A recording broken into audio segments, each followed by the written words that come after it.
Okay, everybody, if we can come on back to the table. Yeah. A big thank you to Aviva, the sponsor of today's lunch. Woo-woo! And of course, a big thank you to Chateau Nova staff for all their incredible work. Woo-woo! Short staff. Yes. So we will resume our meeting, and first up is our prior year's resolution. I think we need to remind people to sit down because right now we don't have caucus. We don't have quorum. I'm gonna guess we don't. Okay. We'll do a quick little count to see. 5.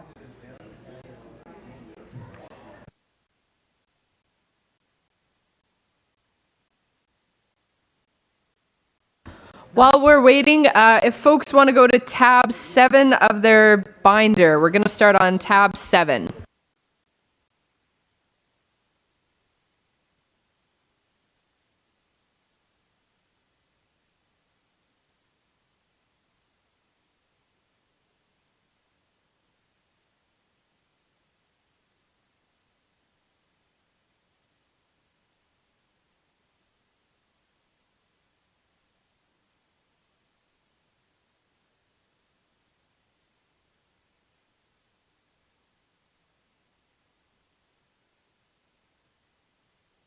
Okie dokie. With that, I will hand the chair over to Mayor Jameson. Thank you, Rebecca. Prior year resolutions are found on tab 7 of the delegates binder. During the meeting of the Resolutions Committee, July 27th, 2022, we as a committee reviewed and made recommendations to the 2022 prior year resolutions. As you can see from the agenda, we have 1 hour.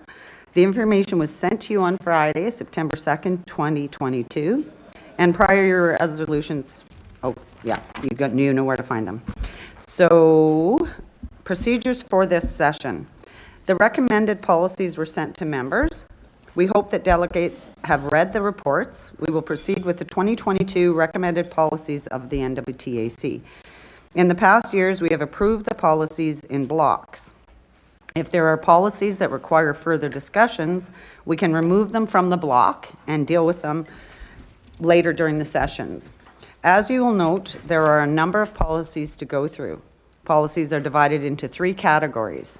Reaffirmed resolutions refers to a resolution whose objective has not been achieved and which should be actively pursued by the NWTAC Board of Directors. Standing resolutions refer to a resolution that reflects a standing policy of the NWTAC. The objective may have been achieved once, but may have to be restated because of a change in government ministers or department personnel. It also refers to a resolution not requiring active pursuit for one reason or another. And final is the deleted resolutions. These resolutions have been deleted from the NWTAC policy manual. At this time, I will ask the delegates if there are any policies within these 3 categories that require further discussion.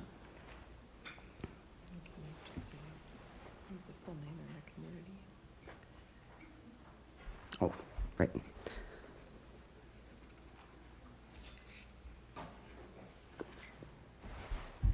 Okay, so none being noted, we'll keep going. I would like to highlight at this time that the Resolutions Committee is recommending the deletion of a number of resolutions that are no longer relevant or have been achieved. We will require a mover and a seconder to approve the 2022 reaffirmed policies of the NWTAC as per the attached summary list. Good Lord, can you read that? It just says this. Oh. So I'm going to ask that everybody please state their full name and what community they are from. Are there any questions?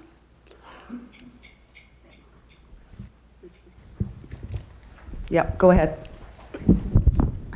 Thank you, Madam Chair.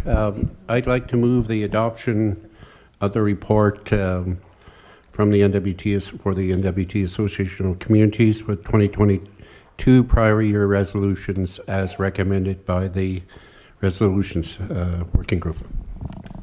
Thank you. Seconded by?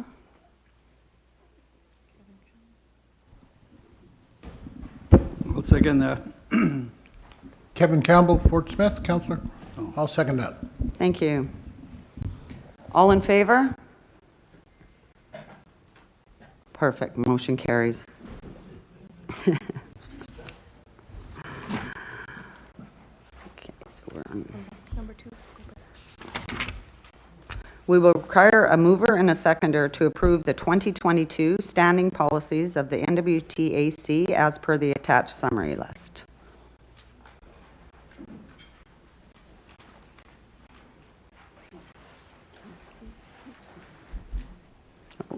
Go ahead. Thank you, Mayor Jameson. So moved. Keith Dilley from Hay River. Seconded by? Gilbert Thrasher, Senior, I second that. Thank you. Politic. Are there any questions to the motion?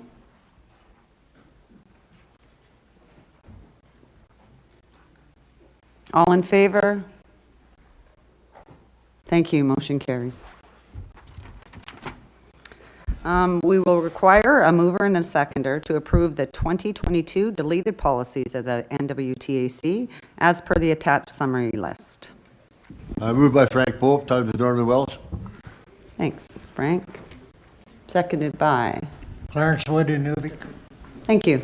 Any questions to the motion?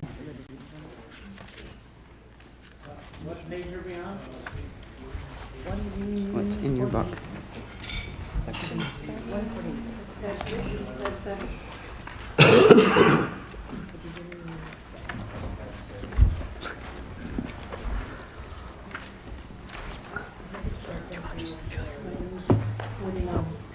Yeah. Mine looks different. Mine's a little 148. 148, good.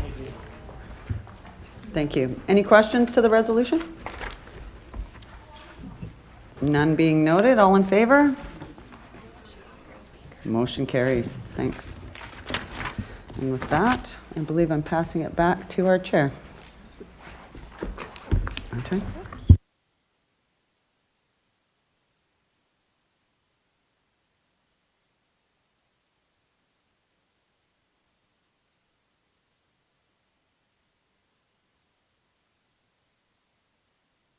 And I will pass the chair to Councillor Kulikowski. Thank you. What's this one? The purple one. All right, thank you. Resolutions session found in tab 6 of the delegate binder. So during the July 26, 2022 Resolution Committee conference call, the committee reviewed and made recommendations to the 2022 resolutions. This information was sent to your communities on Friday, September 2nd. Hopefully you've had a chance to review the recommendations. Procedures for this session. Resolution session has 2 voting processes. 1, to vote on the category, and 2, to vote on the concurrence or non-concurrence of the resolution. So first section, voting on the categorization.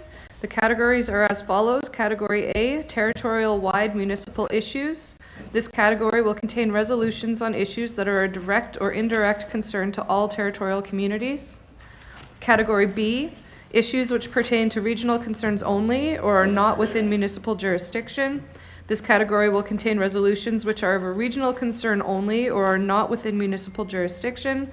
No action is taken on category B resolutions. And category C, matters dealt with by the NWTAC in previous 3 years. This category will contain resolutions relating to specific matters which have already been considered by the NWT Association of Communities within the previous 3 years. These resolutions will be received for information only.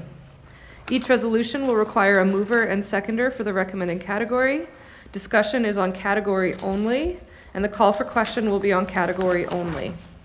The second part of the voting on concurrence or non-concurrence. Each resolution will require a mover and seconder for the recommended concurrence or non-concurrence of the resolution. Discussion on the resolution. Call for question on the resolution. Please note, communities who have submitted resolutions will have 3 minutes to speak to their resolutions.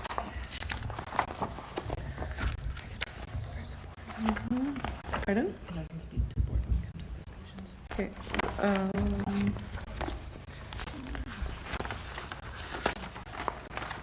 So I guess we're, sorry.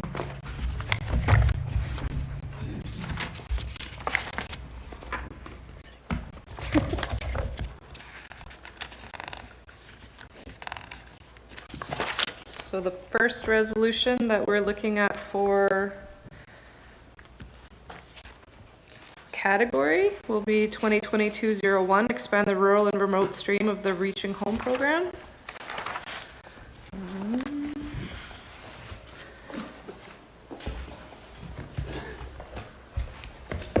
So, sorry, I'm not sure what procedure is here. Do you speak to the motion because you brought it forward? Do we just put it out? You vote on the category first, and then I'll speak to it. Okay. Is there like a recommendation? Sorry. I'll move, Thank you. I'll move that we support the category A for this resolution, which is saying that this resolution is a territorial-wide municipal issue. Thank you, Mayor Alty. Do we have a seconder for category A? Go ahead. Thank you, Richard Nerisu, Mayor Fort McPherson. I second that motion. Thank you very much. So motion is on the table. Mayor Alty, would you like to speak to the motion? I'll get into the content when we get to the second part, Oh, but sorry. yeah, no worries. For category A, I just think that this is an issue that touches all of our communities, which is why I think it should be category A. Okay, great. Thank you. So with that then, because it is category, we will call to a vote. I think I'll go the route that we went yesterday, where I'll look for if there's anyone opposed, as that takes less counting. And I see no hands raised, so that is moved. Thank you. And on to the second one then. Again, looking for category. Yeah, you should move it up and then have, we'll go to, what's, Oops, sorry. For the motion as presented, I'd like to move that we adopt the motion to expand the rural and remote stream of the Reaching Home program. All right, so we've then been moved. We look for a seconder again. Go ahead. I'll second the motion, Clarence Wood and Nuvik. Thank you. And now go ahead, Mayor Alty. Thank you. So this motion is requesting the federal government, they have a program called Reaching Home. And what it is it's funding available for communities to be able to deliver programs that will reduce or eliminate homelessness. And we're calling on them to increase their funding in the rural and remote stream. Right now, they contribute $11 million per year, and our recommendation is that it goes up to $50 million per year. We're also recommending that they gather data on rural and housing and homelessness, and that they ensure meaningful funding for social and affordable housing in rural and remote communities. And I think we can all say that housing is always an issue. And with this funding, not only can you use the funding for capital, so to build houses, but you can also use it for operating and maintenance and delivering programs. So it's one thing to give somebody home, it's another to help people keep their homes. So whether it's needing some supports to avoid eviction, this funding has that flexibility, and we really need to expand it.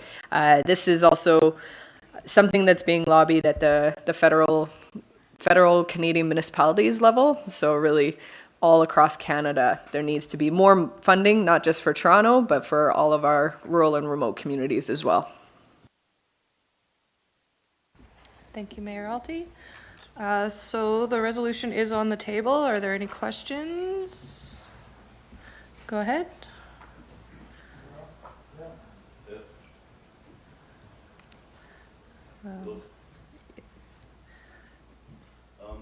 Oh, your mic's not on, sorry. Okay, one of the things when we're talking about housing, to consider is one of the biggest problems right across Canada. It's not even up in the territories. It's right across Canada. Is the federal government gives you money for housing, right? But The biggest problem with that is they don't give you an inspector. Now, everyone's building their houses, and all of us, we're not carpenters, you know? So you're building houses that are not going to stand up to time. And that's where we're sinking a lot of money in right across Canada on these houses that aren't sustainable. So, you know, it's good to give money in that, but that doesn't solve the problem. That just adds to the problem. Is you got to put a housing inspector in there at each level, a concrete foundation, everything. So it checks off. So at the end of the day, that house is going to stand 100 years. Right now, houses don't stand even 50 years. They're falling apart because you don't have that single mechanism in there. And that's an inspector. We're building houses that's not going to stand up to time. So we're set up for failure. And that's one of the biggest problems. And I brought this up with the federal government, territorial governments, is no, we got to look at that aspect of it. Is you can't be setting up for failure. And of course, the Canadian taxpayers are mad because we're sinking money into housing that doesn't last. But that's the thing that the federal government leaves out of it. And you're really setting up for failure. It's not only Aboriginal people, there's white people and everything. You're setting us up for failure. You know, if you're going to look at this, you got to look at it in depth so that everything is in that category. That you don't set up people across Canada for failure. And I've been telling this for 20 years. You know, so that's one of the things that, you know, we got to look at. It's good to give money, but that's just a Band-Aid solution in the long term. So that's one of the things that we got to think about when we talk about housing and stuff. Thank you. Is that inspector needs to be there. Thanks. Thank you. Go ahead. Thank you, Richard Nearsu. Mayor Fort McPherson. Just a couple of issues I want to raise. One, in an effort to promote the need for more housing, I would encourage all our leadership in this room not to encourage more housing at the expense of other programs that are available in the Northwest Territories for Indigenous communities. I think we should be working in conjunction with them, supporting them, and to understand that what we're trying to do is improve the quality of living and sustainability of housing in our communities, which is a point that Mayor Daniels raised. The other issue that concerns me is that it's not always about more houses as opposed to improving the quality of houses that exist right now. So we need to understand that that we have many homeowners. A lot of the initiatives that are being taken are focused on adding more to the public housing stream. And I think we need to be encouraging those individuals that are homeowners, that they're going to be supported so that they can maintain and sustain their homes, so that they can live independently as long as they can. And I think that becomes an important part of the strategy as well. Don't lose sight of those that own homes in our communities, and to facilitate and continue to support them. Thank you, Madam Chair. Thank you very much. Any further questions on the resolution? Go ahead, Josh. Mayor Olekdok. Thank you, Madam Chair. You know, our housing in our communities, especially in the smaller communities, are very old. They haven't been renovated for many years, and you're kind of almost asking the tenants to pay for housing that's not very good in the first place, and especially for new tenants or young parents. It's young parents, young mothers, or single mothers. It's not affordable for them to live in a house like that, and it makes the kids get sick because they're not very good in the first place. You know, a lot of them are very drafty. They have doors and windows that are put in the 70s, and 80s, and maybe try and make more affordable housing that's not market rental, where the people without jobs can afford it, or low-income jobs, because in our communities we don't have very much jobs to begin with, and so making more affordable housing that's going to be there for not only our community members, but maybe make teachers want to stay in the community because there's affordable housing that's up to par. Thank you. Thank you very much. All right, any questions left on the floor before we call to vote? Go ahead. Hi, Mayor Yali from Hamlet of Toledo. I have a question here on this housing motion that you're trying to do here. Is this for public housing or a home ownership program that you're referring to? Thank you. Mayor Alty? Thank you. It's a federal program, and it has about 4 different categories. And in each category, it says how you can spend your money. So sometimes it's to help people avoid going into homelessness. So you could provide some support through rental arrears.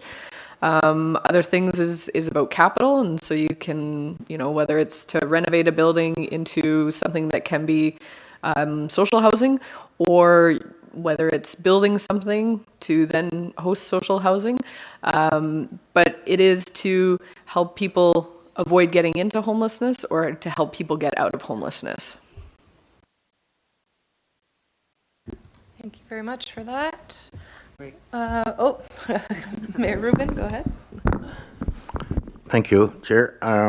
Just because of the importance of the issue, that I think as leaders we should all make ourselves heard. And this one, I'm not going to speak to how personal this is, but as a community that was once featured in a program about homelessness, it is a huge issue. A community of 300 shouldn't be faced with homelessness, but we are. When I said it's personal, because my own family can't move back home. There are no homes. I offered my place to my daughter and her family, but she doesn't want to displace me.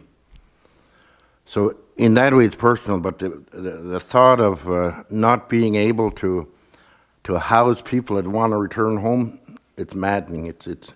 You get angry, and you're tied. Your hands are tied. You can't do anything without any funding. And this is an opportunity to address, we hope, some of that. I just lost my train of thought. I'm usually cool-headed about things, but you can't help but feel that we need to do something. And I agree. I totally agree, and I support this resolution. Thank you. Thank you, Mayor Rubin. And one more time, any last questions? All right, I do not see any hands raised, so we'll call to a vote, and again, we'll look for any opposed. Seeing none, so motion carries. Thank you very much for your contributions. All right. Yes, so again, we'll do category first. And this will be resolution. Are you telling me no? No, sorry. Oh, okay. 2022-02 Canada Community Building Fund, which used to be called the Gas Tax Fund Renewal. And this one is submitted by us as the Board of Directors under Category A. And so I will look for a mover of Category A then. Have a mover. Rebecca Alty, Mayor for the City of Yellowknife. Thank you. And a seconder. Candace Jameson, Hay River. Thank you. And so, Mayor Alty, did you want to speak to this one at all? think it's pretty Just for the category A, that it's a territorial-wide issue because we receive this fund, everybody receives this funding, and we want to make sure that when we get it renewed again, that it's, well, I'll speak more to the motion, but on the category A, it's territorial-wide and it's municipal. Great, thank you. All right, so with that, we can call to a vote. And so again, I'll just look to see if there's anyone opposed. I'm not seeing any hands raised, and so that motion is carried. Now we'll move on to concurrence. Again, I'll look for a mover on the resolution, please. Rebecca Alty, Mayor for the City of Yellowknife. Thank you, and a seconder. Candace Jameson, Hay River. Thank you very much. So the motion is on the floor. Mayor Alty, would you like to speak a little bit more to it? Sure, thanks. So this one, you might be more familiar with it as gas tax, but Canada recently changed the name and it's now called the Canada Community Building Fund. And so this is funding that we've been receiving since 2014, and it's a 10-year funding envelope. The great thing about this funding is that we know how much we're going to get every year, so we can start to plan for it in our capital. And the other benefit of this is that it's really, we're able to use it for wide things like City of Yellowknife's going to use part of it to build a new swimming pool. We're using another part to do stuff at our solid waste facility. Other stuff's water, sewer. So it's not as constrictive as those other funds. And what this motion, which the Federation of Canadian Municipalities has a similar motion on their books, they're calling on the federal government to double the funding allocations. In this one, we're calling that the federal government should triple the funding for the 3 territories. So here in the Northwest Territories, the federal government gives us $15 million a year. And they give Yukon 15 million and they give Nunavut 15 million. So we're saying triple that, give us each 45 million. And because here in the North, our infrastructure was built all about the same time. I think of Yellowknife and the fire hall, the pool, a lot of stuff was built all at the same time. So it's also now all coming due at the same time. And I know that's the same. I was having a chat with mayors and chiefs on Wednesday, and it's the same issue. So we control 60%, or we have to maintain 60% of infrastructure across Canada as municipalities, but we only get 10 cents of every tax dollars. And so we really need to get more funding so that we can do this preventative maintenance, that we're not having water that's broken down. Where in Canada, we should be all able to turn on our taps and get fresh drinking water. And this is the funding that ensures that we're able to deliver our residents with that core and important funding. So myself, I've met with the Minister of the Territorial Government on this issue, and he'll be the one at the federal government lobbying on our behalf, and met with the Minister in the Yukon as well as in Nunavut, and encouraging them to advocate for their municipalities so that it can be right across the North. There's also the Arctic and Northern Policy Framework, where the federal government has acknowledged that they've underfunded infrastructure in the territories and in Canada's North and Arctic. So we're saying, you've acknowledged it, now put your money where your mouth is, triple our funding so that we can provide good services for our people. So happy to take any questions, but also look forward to hearing people's comments. Great, thank you, Mayor Alty. We do have it on the table, open for questions. Are there any questions around the table? Seeing none. All right, we can call to a vote. Again, I will look for anyone opposed. Seeing none, so the motion is carried. Thank you very much. There were only the 2 resolutions to be moved.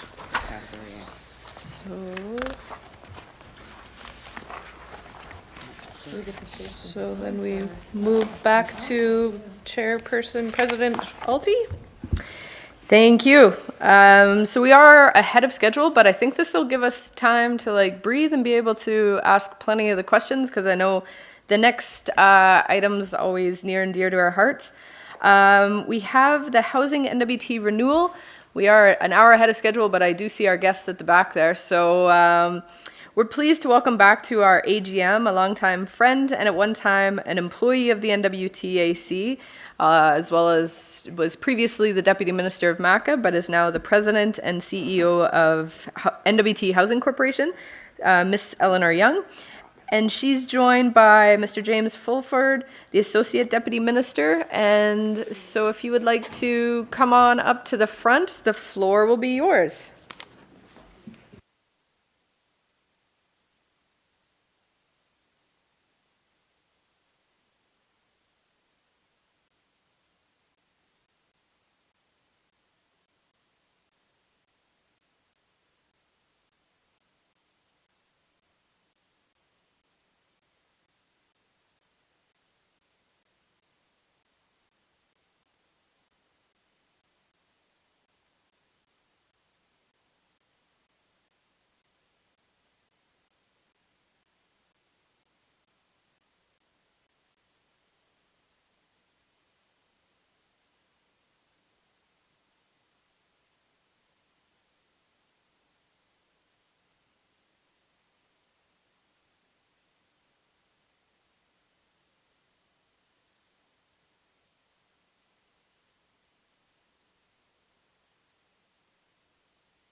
And just to note, you're welcome to scribble notes fast and furious, but this will also be sent around to delegates and posted on the NWTAC's website. So you don't have to absorb everything. You can always come back to this presentation. But with that, I will hand it over.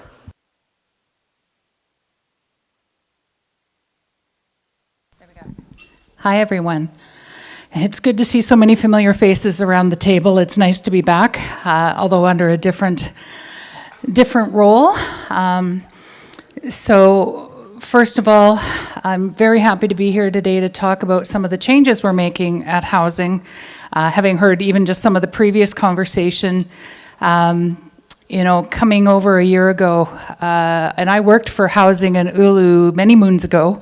That's how I ended up over there. And so many things haven't changed in 20, 25 years that needed to change. And reports have been written, comments have been made, but for a lot of reasons, and one of them being the funding issue with the federal government that was just being talked about.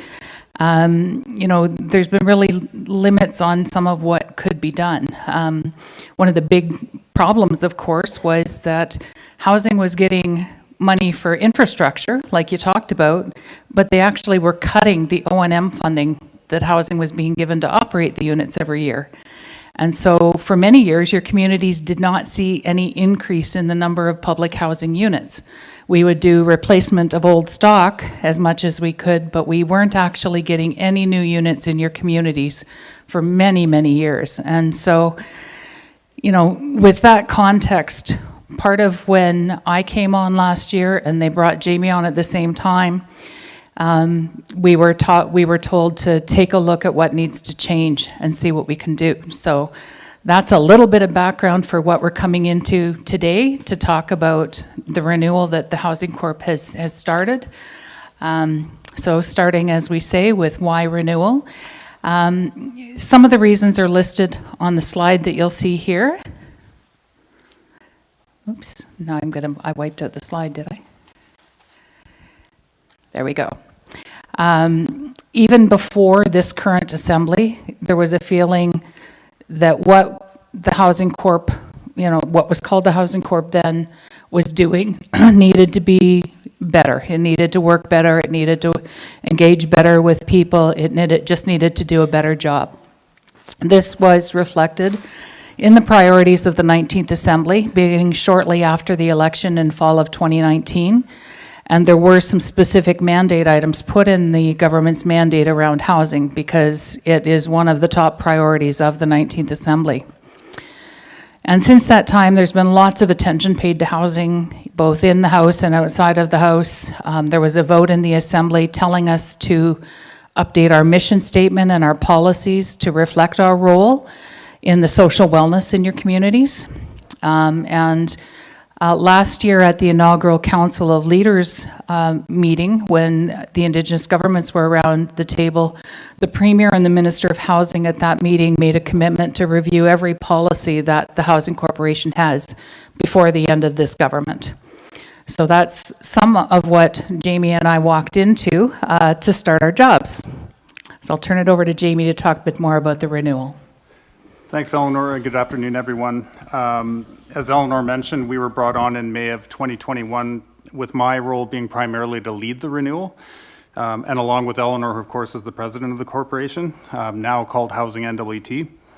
Our work for the renewal began immediately upon us getting our feet on the ground, and we received cabinet direction to begin the renewal based on the steps set out in the strategy for renewal of the Housing Corporation.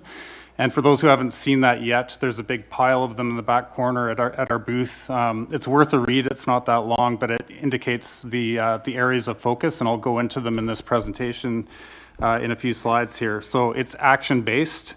Again, as Eleanor mentioned, there's been a large number of studies. It's not that the matter hasn't been studied enough, it's just that the action has been lacking, and our task was to get as much done and to take as much action, to have an action-oriented renewal strategy, and that's what we've done. So recognizing that the need is great and our resources are limited, despite our recent successes in obtaining a fairly large amount of federal funding over the last 3 years, and Indigenous governments also have been successful in that regard with a lot of distinctions-based funding, and we can talk about that a little bit later too. We need to focus on helping. We still, because of the limited resources, really need to focus on helping those who need it the most. Thanks. So just to talk a little bit about the strategy itself, and as I say, there's copies at the back there. There's 4 pillars of action under the strategy: purpose, people, programs, and partnerships. We'll focus now just on the purpose piece, and that has led to a new mandate for Housing NWT. So that was under the pillar of purpose. Our new mandate was approved by Cabinet earlier this year, and it consists of a mission, a series of values, and a vision for Housing NWT. For whatever reason, the Northwest Territories Housing Corporation didn't have a corporate vision, and we thought that was very important to look to the future and see where our ideal state is. And you know, you don't always reach your ideal state, but it helps to guide your actions in trying to get there. That matters the most, we think. So we asked the Council of Leaders Housing Working Group for input on the new direction, and we received a lot of valuable feedback that was incorporated into the result. Our new mandate has also been reflected in the changes to our name and the look that you see in this presentation. We have a name change, a new appearance, and we think that that's important, symbolic, but also important, because I think we heard from many people that they associate the corporation, the Northwest Territories Housing Corporation, with being kind of a landlord, and that's much more than what we're about. We're about much more than that. It's you know, we play an important role in the social fabric of communities throughout the Northwest Territories, and we provide a social function. We're not a commercial landlord, so that needs to be recognized, and it has been in our new approaches. So just moving to the mission here, and I'll just read it out. Increasing the well-being of individuals and communities by providing fair access to quality housing support for people most in need. And that's what I mentioned on the earlier slide there. Really, we're focusing on those who need it most. We recognize that we can't be everything and do everything for everyone. We need to recognize our resourcing levels and try and focus on those who need us the most. So this is our job right now. Our newly approved job is the mission. Our values: we're client-focused. We focus on collaboration, accountability, innovation, reconciliation, and sustainability. And so everything that we do from this point on is going to be measured through these values. Everything that we do should be advancing one or more of these values. And for the vision that I referred to earlier, we are a respected partner in providing effective housing support for people most in need. The focus is on partnership with others, with particular emphasis on NWT Indigenous governments with their growing role in housing throughout the NWT, but also with the federal government and community governments. We all have a role to play. You'll notice our vision doesn't say we want to be the leader in the Northwest Territories. We think it's enough to say that we're a respected partner and working together and collaborating effectively with other partners, so that there was some thought that went into that part. We can't do it alone. All governments and agencies have some role to play, and we partner with them. Eleanor? Thanks, Jamie. And part of that for us is recognizing that each of you in your communities and each of your Indigenous governments may have different things you want to work on or different starting places that you're working on. I heard Mayor Oliktok earlier mention the age of the units in his community, and our statistics show that in the Beaufort communities, we have some of the older units across the territories, just based on when they were built. You know, some of your communities have 80 or 90% public housing and not a lot of private homes. Other communities have a significant amount of private homes and not enough investment for homeowners to be able to keep those units in good repair, or if they want to enter homeownership, to have support to be able to do that. So each of your communities is going to have different priorities, and we as Housing NWT need to be able to work with each of you to advance the priorities depending on what those might be. We heard about homelessness earlier, and we know it's really evident that homelessness exists in our larger communities. We walk by it every day on the street. But you're absolutely correct that it's also very evident in the smallest of our communities as well. There are so many people that are couch surfing, living with family, living in tents, living in shacks that need safe, sustainable, secure housing. And we've got to be able to work with the partners to be able to do that. So the next slide talks about the community focus. And, you know, it's really easy to be cynical. How many times have you seen government departments in front of you before with a new strategy, a new look, a new feel? And we really want this to be, you know, real. We want it to be more than just words. We don't want it to be the same old housing corporation. So the people in the housing corporation, Jamie and I spent probably the first 6 weeks on the job meeting with every single staff person and hearing about the challenges that they were having. And then since then, we've been out meeting with the communities and with Indigenous governments, and we haven't made it everywhere yet, but we're still trying. But, you know, hearing about what some of the challenges are, but what some of the opportunities are. There's so many good ideas out there on how to make change, little change, big change, but there's things that we can do to start to move that marker. And so with this renewal, that's part of what we've been looking at. What can we do right away? What's easy to fix? What's, you know, what are things that we can change now? What are things that we can change through policy changes? You know, and some of those can happen quite quickly, and some of them might need a change in our IT system to be able to put in place. You know, point rating's one that's maybe a good example. It's built into an IT system that if we're going to make a change there, we got to have a couple months to make those changes. But they all can be planned and carried through, and just we need to get the ideas moving forward. So community-centered focus is really something that we want this work to be based on. We started a little bit of it prior to Jamie and I coming on at Housing with the community housing plans. And I know there's a copy again at the back of the WAT plan, which was one of the first approved. There's been some more approved since then, but we also know since the government decided to put those housing plans in place, again, the environment's changed. And any of you who sit on the Indigenous government boards know that to get the funding that Canada released or is starting to release this past year, you had to put a plan forward on what you were going to do with the money. Well, some of those plans duplicate what the housing plan was intended to be, so why make you do two plans? So, you know, we've relaxed the conversation about let's do 33 housing plans and let's just make sure there's a plan.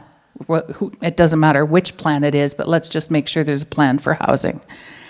And we don't want to be seen as a competitor. We want to be seen as a partner, someone that we can collaborate with, that we can help each other, whether it's us helping you access funding, whether it's cost shares on funding, whether it's us giving you blueprints or access to staff to help with some specific issue. We're all working towards the same goal, so let's find a way to do that. So at the end of the day, we think if we do this right, and that's why we're out talking to everybody and trying to make sure we get all the input we can start to move the marker, we can start to improve incomes and outcomes, and we can start to change the housing picture for each of our communities.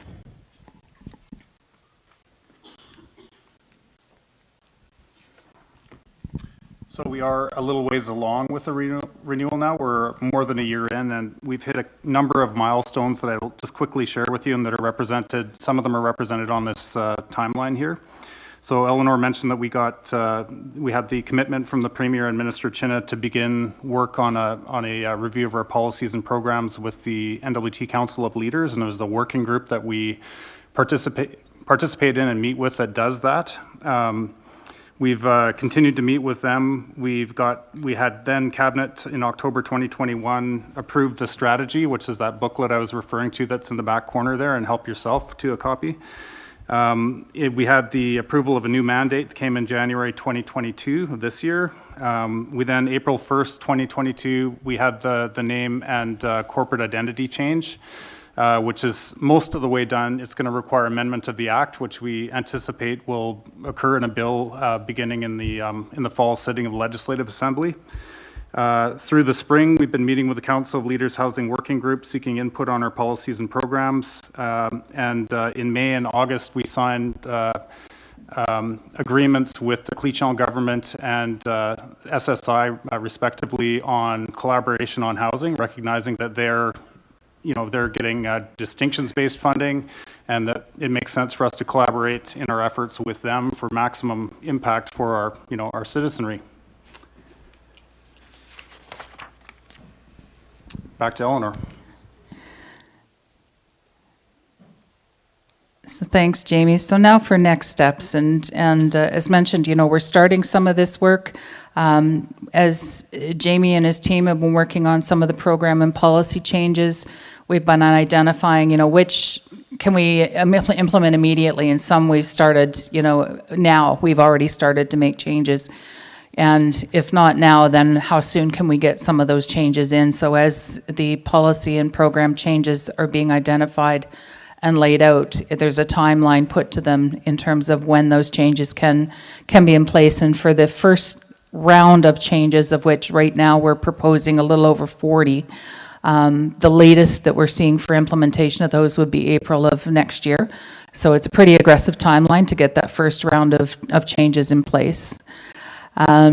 We'll also be, as I noted, internally making changes to our own staff structure, our IT systems, anything else like that we need to do to support those policy and program changes that we want to roll out. So again, next April, we expect to be implementing the first round of changes and be getting that information out to people about the changes made. We will hopefully by then have had the formal name change with our legislation. But that's just the start, and like anything, continuous improvement's important. We are already anticipating that we'll need to look at legislative change in the next government to make more significant changes to our legislation, and we'll have other ideas, based on what we learn out of the next few months on more program and policy changes or more partnership changes that we need to make. So one of the things that Minister Chinna has asked us to do, and she'll be here tomorrow, but she's asked Jamie and I to start the list of, we're getting our list of what we're going to get done by the end of this government then, but what would be some of the things that we could recommend for the next government that would be priorities, so that will help the next government when it comes to creation of their priorities and mandate and things like that. So that's where we're at, and it's pretty quick timing. It's pretty amazing how fast a year can go when you've got this many things on your plate, but I think we believe it's good progress and good work to be done and good work to be doing. These changes are long overdue. And happy to hear any other ideas that folks have about what changes should be made or what we might not have already considered, especially from your perspective, because of course, you get us at the door when it comes to land development and development permits and those things, as well as the homelessness and other files, and the more broader need for housing. So happy to hear input, and since we've got a little bit of time. And I should mention that Jamie and I will be manning the booth for the rest of the event, so we'll be here for you to talk to at any point individually as well, whether it's your personal file or community file. We're happy to chat further. Thanks.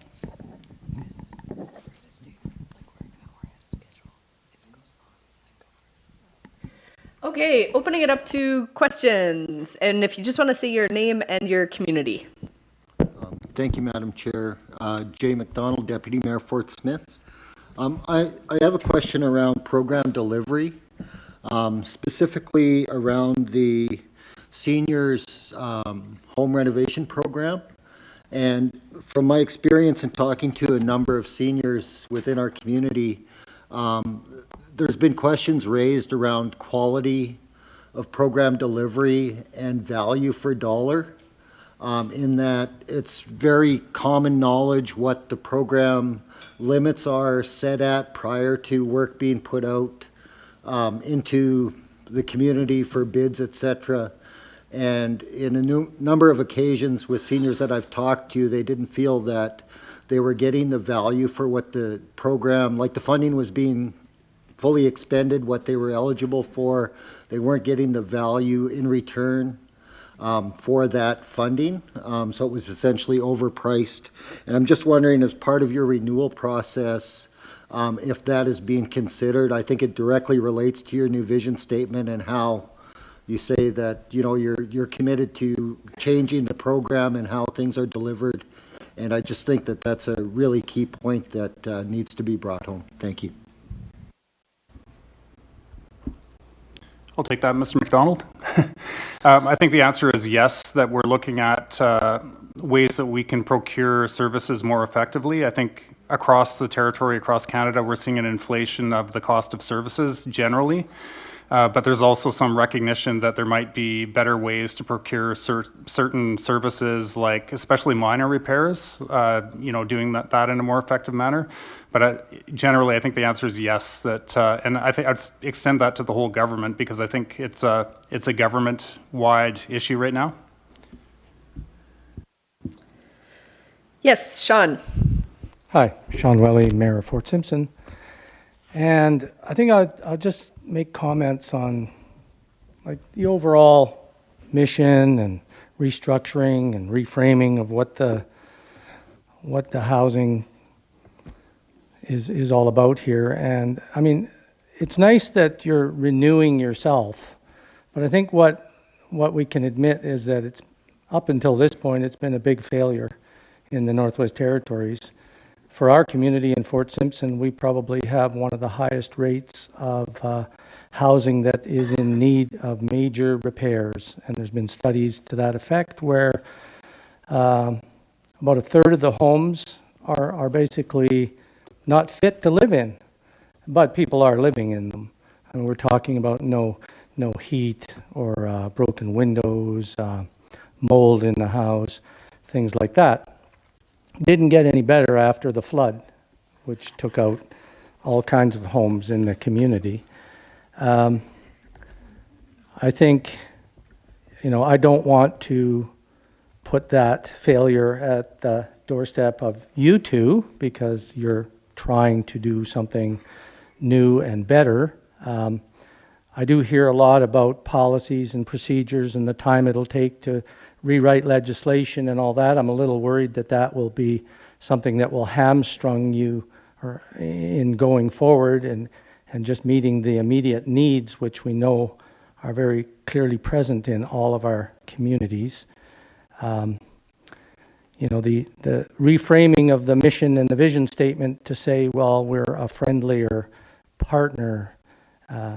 you know, this kind of corporate restructuring sounds a lot like, well, we know we can't be what you want us to be, so we're going to be something smaller, and you know, we aren't taking full responsibility in the future. So, you know, when things go wrong, we were just a partner, remember?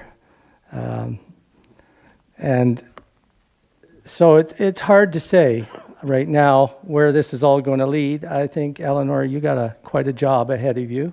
I think that you're a good person to be there, and I know you listen to what communities have to say, so hopefully things will get better.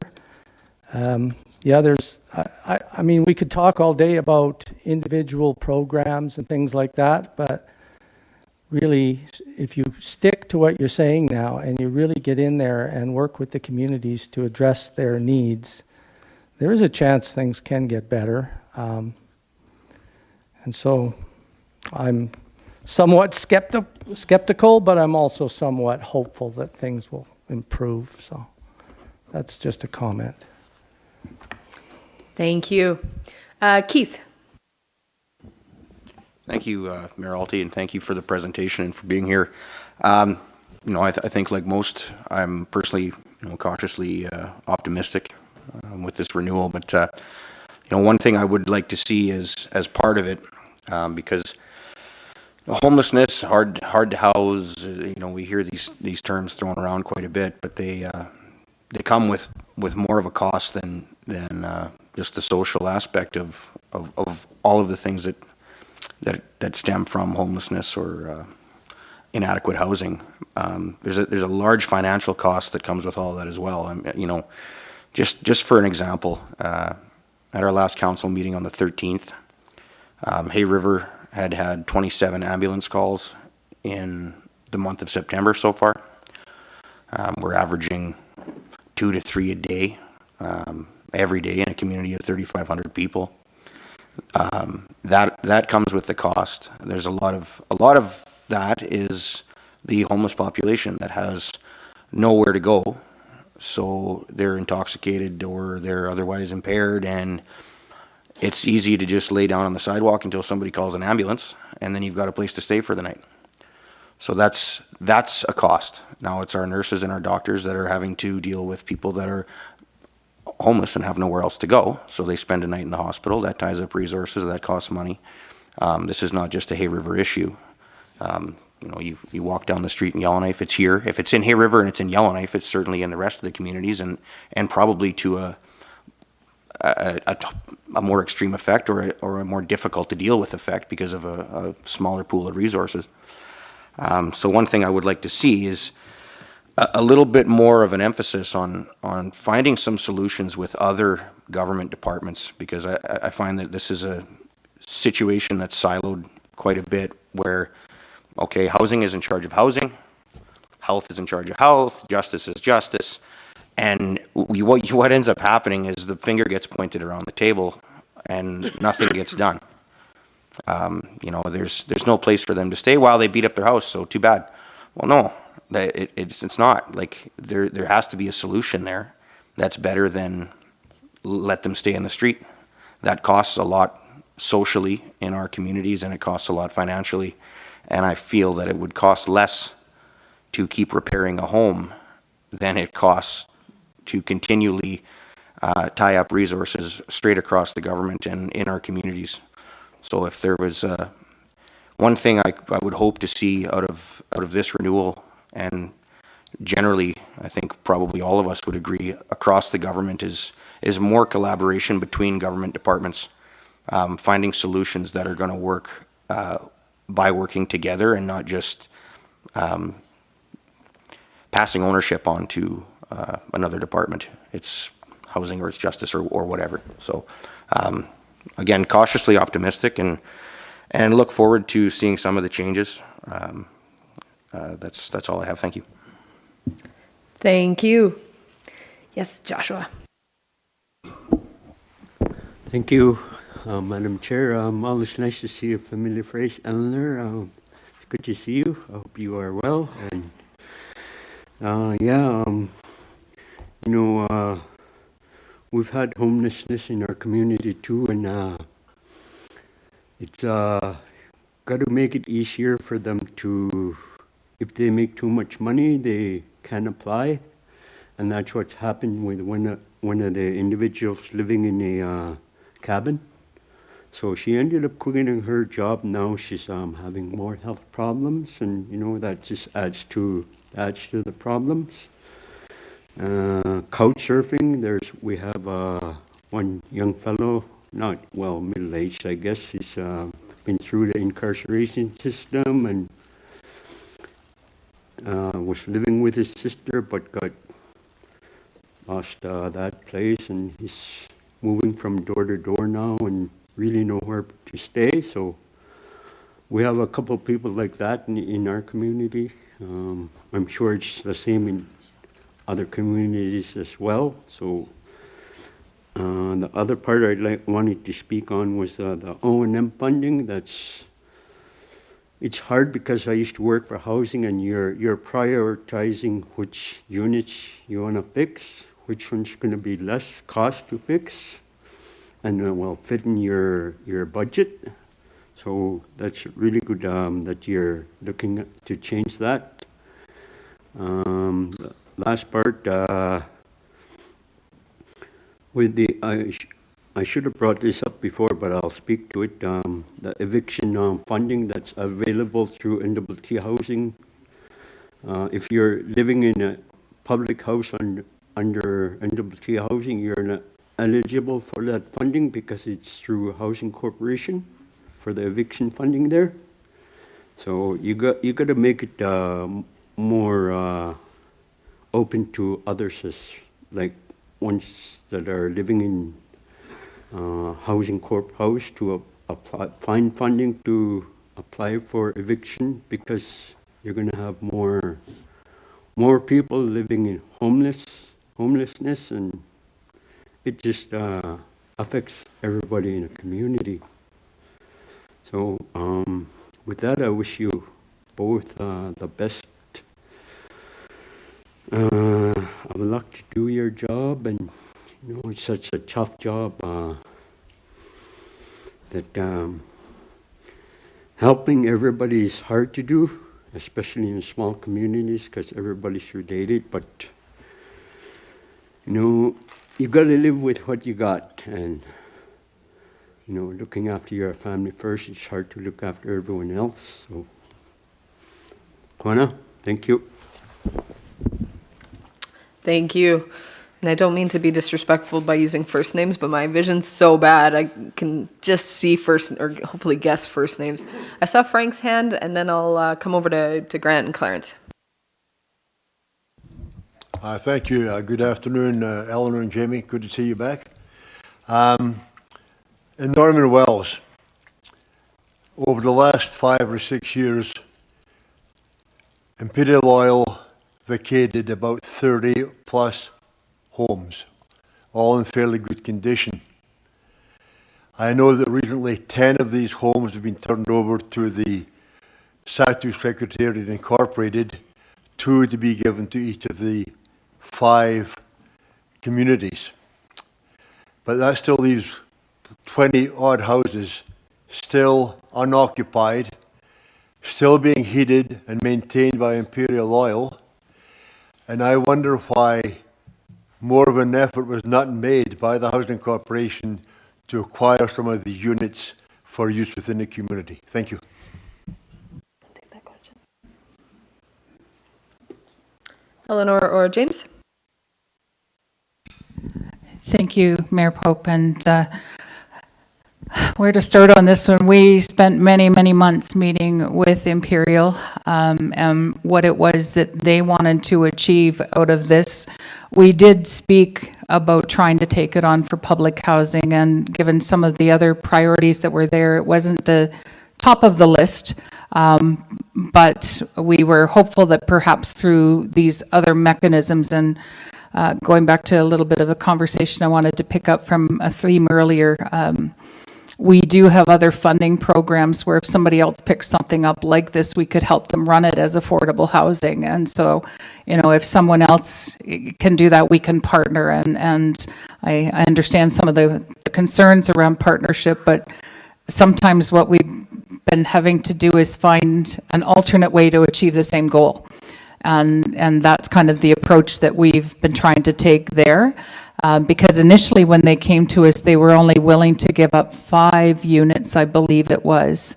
And they weren't necessarily wanting to use them for housing at the time. They had other ideas. So the conversations changed a bit. Obviously, when they weren't able to get where they wanted with us, they picked up the conversation with SSI and have moved it on there. But I think that's about as far as we've been able to get with it, unless you want to add anything else. Maybe I'll just add, Frank, that there's that unique relationship between Imperial and SSI under the land claim agreement. There's a chapter that speaks to some obligations to SSI there. So we've been taking SSI's lead. I don't, as Eleanor alluded to, though, I don't think that the ship has sailed, I guess, because it sounded like there could be opportunities down the road still. So we definitely haven't closed the door. Okay, thank you for that response. Thank you. I have Grant, Clarence, and then Tyrone. Thank you, Madam Chair. My name is Grant Gallons. I'm from the town of Inuvik. I'm a councillor, and this is my first time at the conference, so it's good to meet everyone and see everyone. It's good to see you, Jamie, as well. Good to meet you, Eleanor. Thank you for the presentation. I'm a bit of an optimist at heart, so when you talk about renewal, I think about possibly repairs, maintenance, construction for the housing units in the town of Inuvik and for the region as a whole.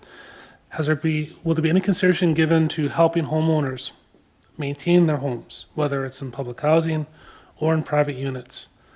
I believe in education, and even if someone's a layperson, understanding how to maintain basic things within their home, I think is worthwhile to look at and consider.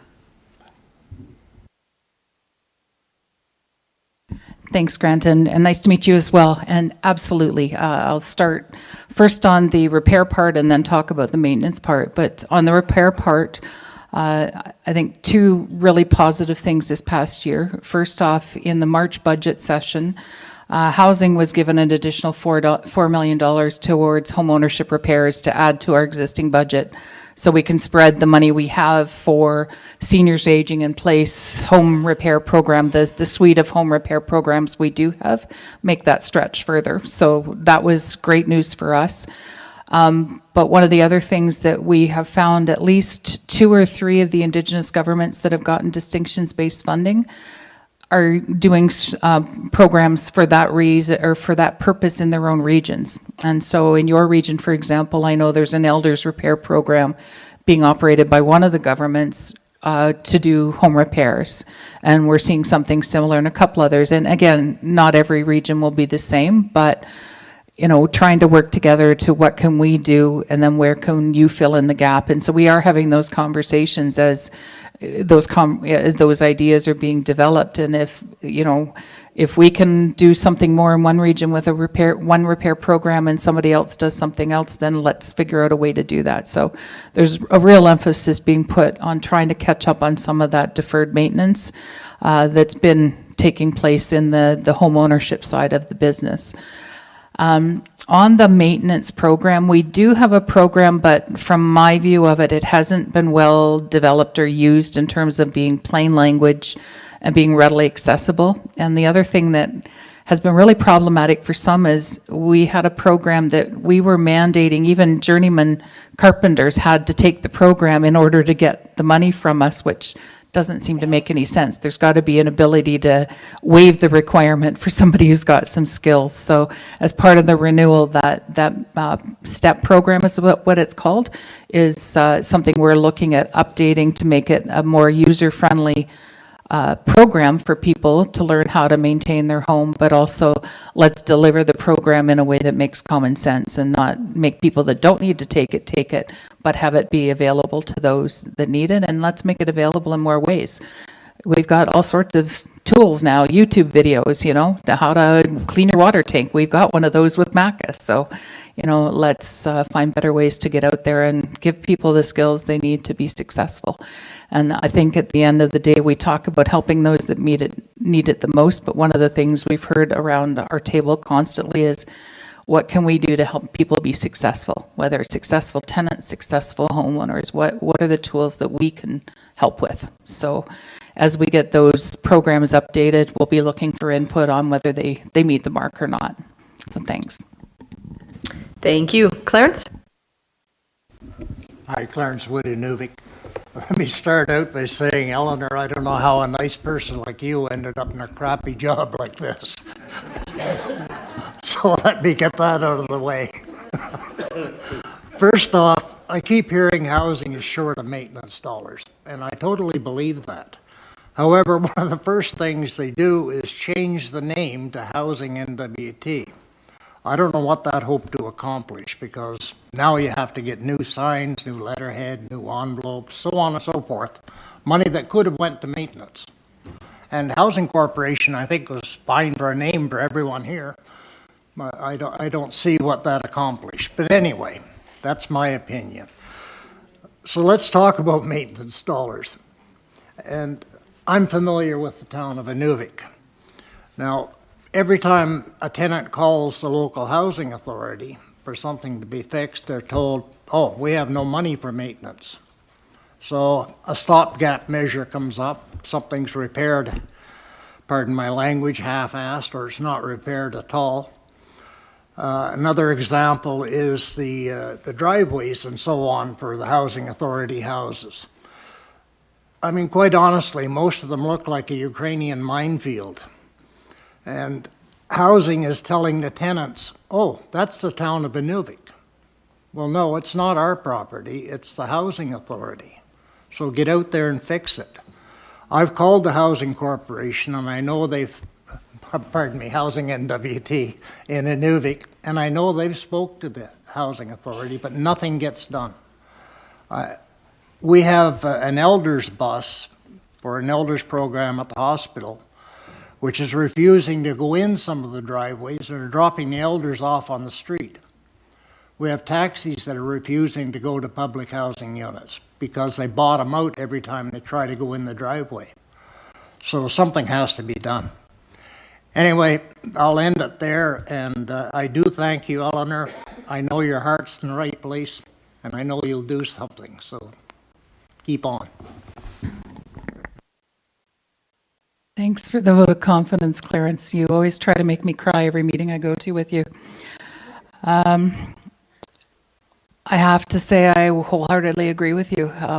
One of the things that I noticed when I came back to housing was so many of the things that were issues when I was a housing manager are still issues. And yet it feels like in the time I was gone that so much power was taken away from the local housing organizations.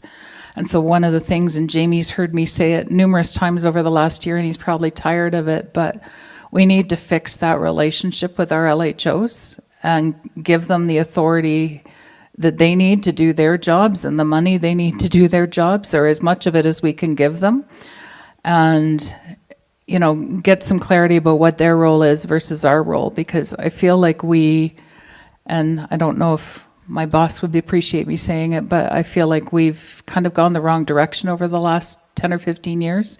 And we kind of need to get some clarity on that and give people tools to, because we all know the most effect is at the local level, that the LHO can do what needs to be done.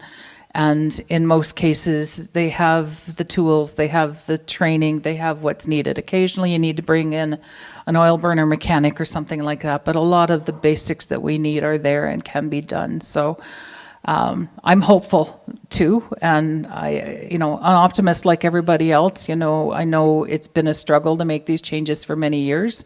There's probably reasons why they didn't get as far as they wanted and made some of the changes they did, but if we're ever going to fix it, we got to start this in the right direction. So that's a lot of what I've been trying to do. To the name change, I want to go to Jamie for a minute. We did this with no cost, believe it or not, so I'll let him speak to that.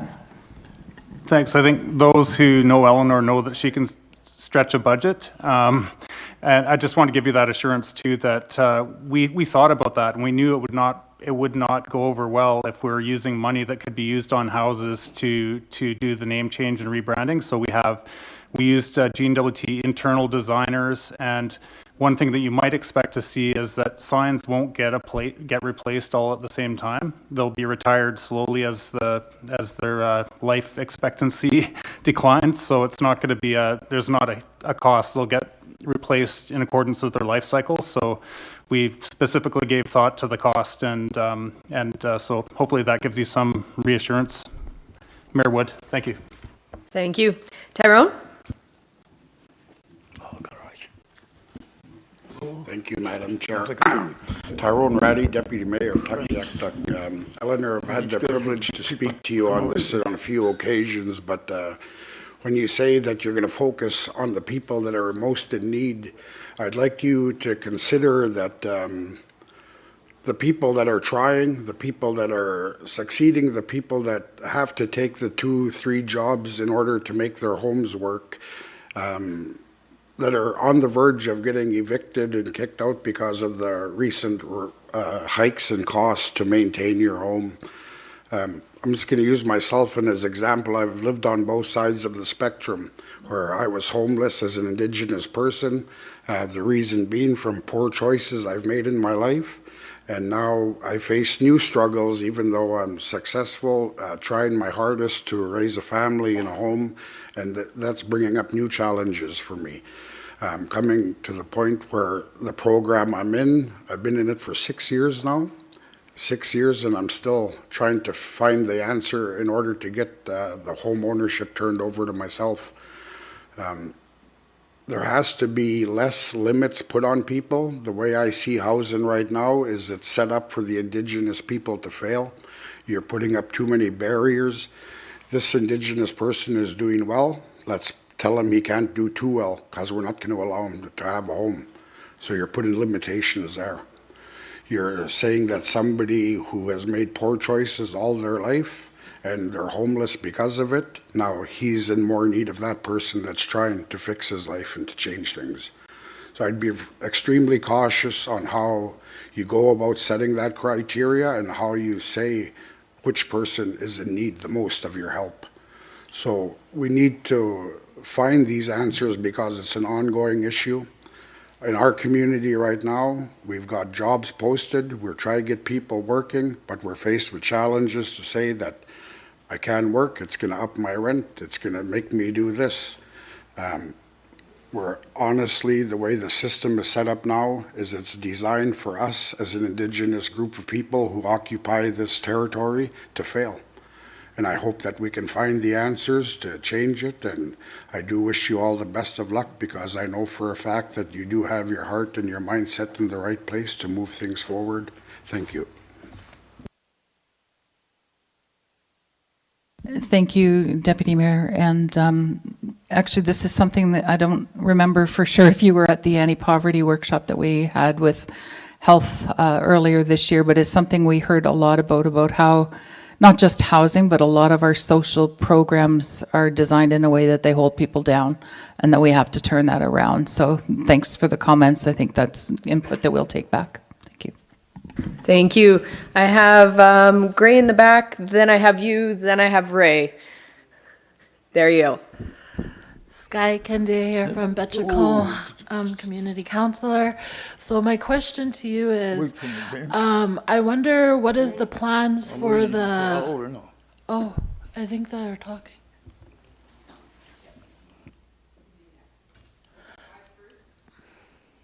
Okay then, so I was just wondering, like, what are the plans for the abandoned houses that are in Betchako that are boarded up for years on end? Ever since I came back from post-secondary, I noticed that the homes that have been boarded up for the past 10 years are still boarded up and staying there. And the homes that were demolished, those lands are not even being occupied. And it's kind of a barrier for us as, like, you know, trying to bring more homes into our communities, is because these lands are not even being used, but they belong to the housing. And I'm just wondering, if it's not going to be used under a certain amount of time, will it be able to be given back to the community? Because everybody knows around the table that the Clean Shows are bringing units into our communities, and we're going to need those lands if they're not going to be occupied. And another thing I really think about is the fact that the system you guys have, you guys say that you're there for the community, but I really come to think about it when it comes to the pay scale, like not a lot of people were raised to really think about their credit score, especially in Indigenous communities. So there could be some people who literally make over 100,000 a year, but they can't even get into the public housing because they make too much. They can't even get into the homeowners program because they make too much, but they don't even have that credit to get into mortgage housing. So it makes me wonder, like, those people are left to move away from home even though they don't want to move away from home.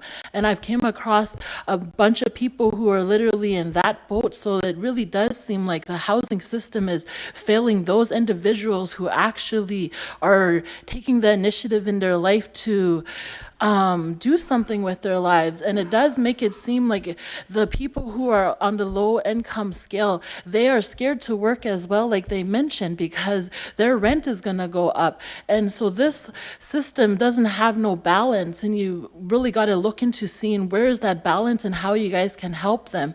And another thing I really wanted to talk about is homelessness. We talk about homelessness. People make mistakes in their lives, but they learn from it.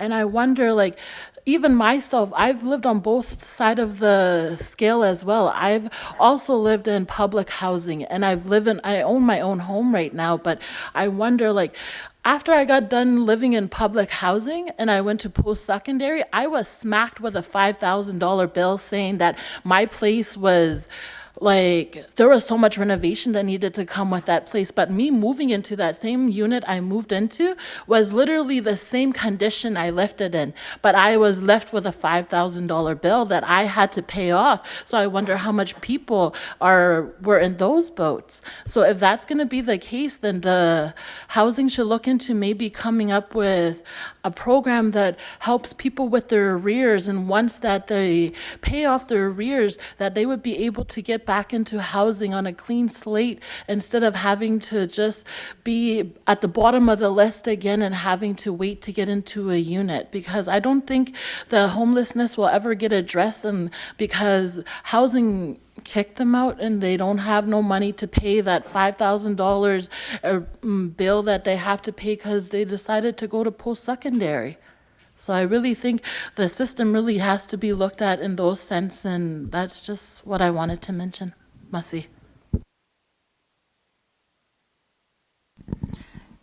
Thank you. I'll take a couple of these and I'll have Jamie deal more with the credit one, I think.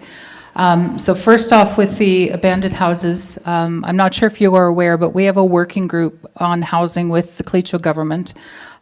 We met with them just about 4 weeks ago now, and one of the things we talked to them about was the abandoned houses and what the priority is for them, whether they want to take them on or whether they want us to put them to sale, you know, or what to do with them. So should be word on what's going to happen with them in the very near future, at least the ones we own. There are a few, of course, that are not our property that we have to work with whoever the owner is to figure out what to do. In terms of the lands question, you know, we do want to replace some of our own builds, but I do want to say if the Clecho government is interested in any of those lands, again, through that working group, it's a conversation we're more than willing to have, because we know that they're bringing a lot of market housing in right now, you know, because they've got a huge need, like some of your communities do, for professional staff and not enough housing, so they're trying to address that, and if we can support that, we will. Take the comments on the rent scale and the challenges. I will say there are some programs currently to help people with arrears. Mayor Lichtwalk mentioned one that housing has, and I do know that Jordan's principle has also been wonderful to a number of folks to help settle some of that so that people can move forward. The final thing I want to say on the homelessness piece, kind of to tie into what you said, but a couple of the others further, I think I want to reassure, I think it was Fort Smith mentioning, you know, working with other departments, and again, I got myself in a little bit of hot water last year because when I came into housing, there was a housing strategy under or homelessness strategy under development. And I kind of stopped the work on it until I got my partners at the table from health and justice and education, because I know myself I can't solve the problem alone. Just having a house, if people have mental health or addictions issues, or they have trouble being a successful tenant, then they end right back up in homelessness situations. So we need to come at this from a broader based solution. And Jamie and I were at a meeting with our federal and provincial colleagues, and it was amazing hearing that echoed around the room.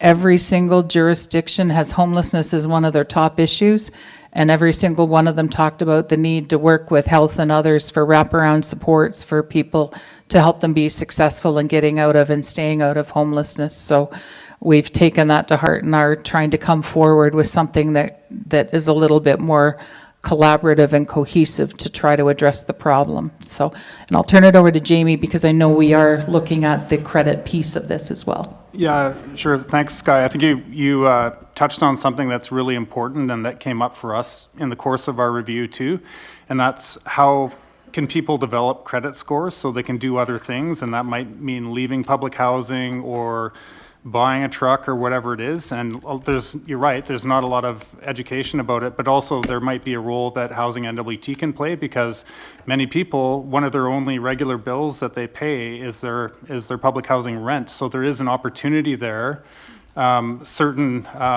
We did a cross-jurisdictional comparison, and it's more common in the UK and the United States, but they actually allow people to opt in to credit reporting just for the positive aspect, right? Like, so when our recommendations come out, I don't want to telegraph exactly what they might be because they're still under development, but I think you'll see something on that.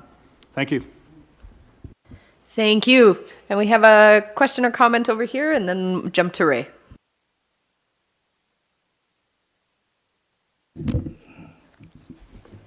Good afternoon, everyone.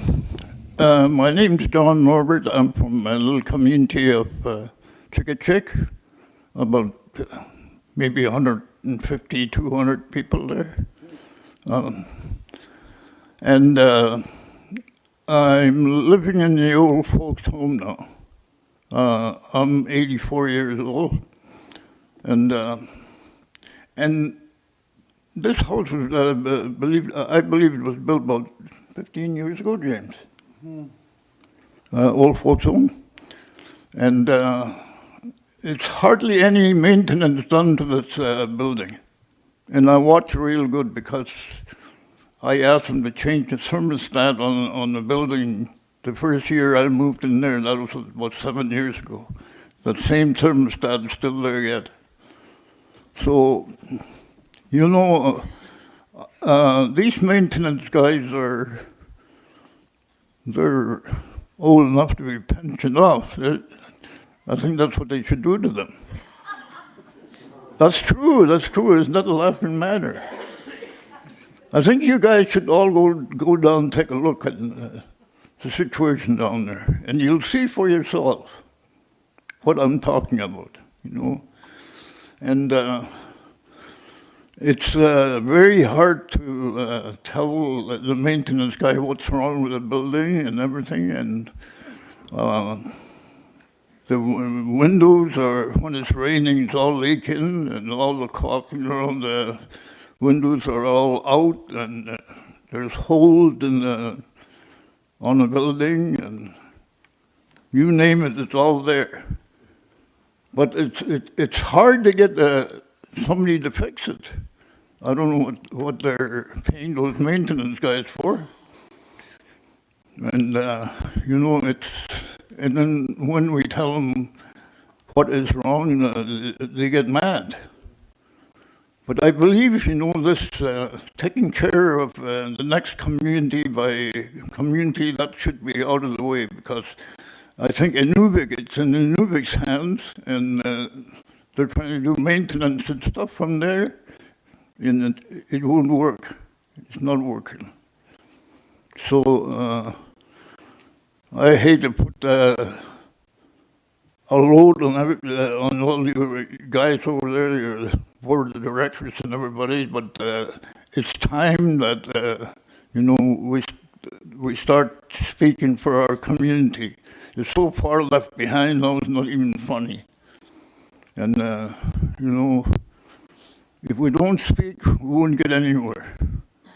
And I'm glad I talk about it today because I come a long ways to talk about it, and I hope something is done. And the other thing I want to talk about is housing committee. Is that still available? I'd like to get the housing committee started in there so that these guys can control the workers and everybody, so they make them do something. That's about all I'll say for now, but I'll be back again. Thank you. Thank you. Eleanor? Thanks, and I will never shut anybody down. I need to hear what's working and not working in your community, or else I don't know. Jamie and I have started our job saying, tell us the good, the bad, and the ugly, because otherwise we don't know what's going on. A couple things, I don't know the specifics about your housing organization, but I can look into it and follow up with you. On the training and the maintainers and the apprentices, one of the things when I did a tour last year, I noticed the exact same thing you're talking about. In most of our LHOs, our housing maintainers are getting to be retirement age. Ulahuktuk, all the guys working there are guys that I hired or were working when I started there, so they're ready to move on, I know. And so one of the things housing has done is we are starting to fund apprentices for LHOs. And so we have, I think, 12 right now funded across the territory. Plus, we're funding work assignments for people to work with contractors. So anytime we hire a contractor to do any work for housing, they have to have at least one apprentice work with them on their job so that we can start to build some new trained housing maintainers. And the other thing is, I don't know if you would have seen, but the college is restarting the housing maintenance training program. I believe it's this coming fall down at the college, but it's now going to be available again. It hasn't been for a few years, and it's made it hard for housing organizations to get new trained staff. So hopefully you'll see some change there with the opportunity for people to move on, get some new people in that are trained, and start to address some of those issues. But I'll follow up with you separately on the housing organization itself. Thank you. Ray? Thank you, Chair. Yeah, I as well would like to acknowledge you, Eleanor, and thank you for coming. I feel a bit more comfort in knowing that you're there, and because of your background, the work you've done with MAC and the other groups. I just have a few things, and I want to thank Johnny for bringing up the old folks issue. It's been coming back to me, I don't know how many years that I thought they had a cap on the rent, but lately some of the folks living in the place have been complaining about being charged rents like the regular units. I recall something like $70 a month or something as a cap. I haven't been in touch. I have no idea of the policy right now, but that's one issue. The others, I'm happy to hear that you acknowledge that the communities do have the voice, the expertise, the background to speak for themselves, and I've been advocating to get the powers back, get the level of the bylaws back to the community. I think you mentioned being run out of Inuvik, and that's something that's been going on for a long time. We're having a hard time filling our local board of directors because it's the level of authority is not there. So I'm glad you acknowledge that. I just wanted to get a feel. The wind has been changing for a lot of communities. We found that through a conference in Whitehorse in early May, that communities are focusing now on alternative and renewable energy. And we posed a question at the local level if we're able to begin talking to them. about their receptiveness to working with us as a energy working group. And it would be nice to hear at the upper level that, you know, they're receptive to work with the communities to address some of these things coming forward. I'll say this, that we're looking to get wind turbines put up in our community, and housing will be the biggest customer, you know. And during this process, we identified with Chair McPherson that one of the plans coming into this wind energy is to make more efficient our houses and buildings. And one of the ideas was, of course, we're going to collect data first and then check the deficiencies. And we know it's obvious that the windows, the insulation, and that type of things are going to need improving. I'd like to hear, you know, that there will be a level of cooperativeness or partnership, and that we can move ahead with. Thank you.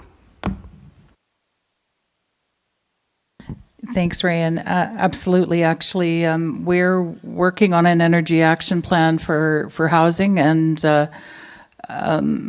one of the things we're looking at is what can we be successful with at the local level. We've tried some big projects. Anybody who's aware of Citizens Court here in Yellowknife, we have 58 units connected to biomass there, trying to, again, deal with energy costs over the long term and make the cost a little more sustainable. So we're now looking at how do we turn that into something that can be used in smaller communities, whether it's in old folks' homes or, you know, multiplex units and things like that. And then how do we turn that into single-family home type of opportunities? So alternate energy such as wind, and that would also be something we'd be interested in. And I'd be happy to have our gentleman talk to your team and see where we could maybe partner up. Thank you. I have a question at the back, and then I have one over here, and then I'll come to Fort Simpson. But I've got the black shirt in the back. Yeah, there you go. Yeah, Masi Tony Sia, Business Consulting Council. One of the things that my question is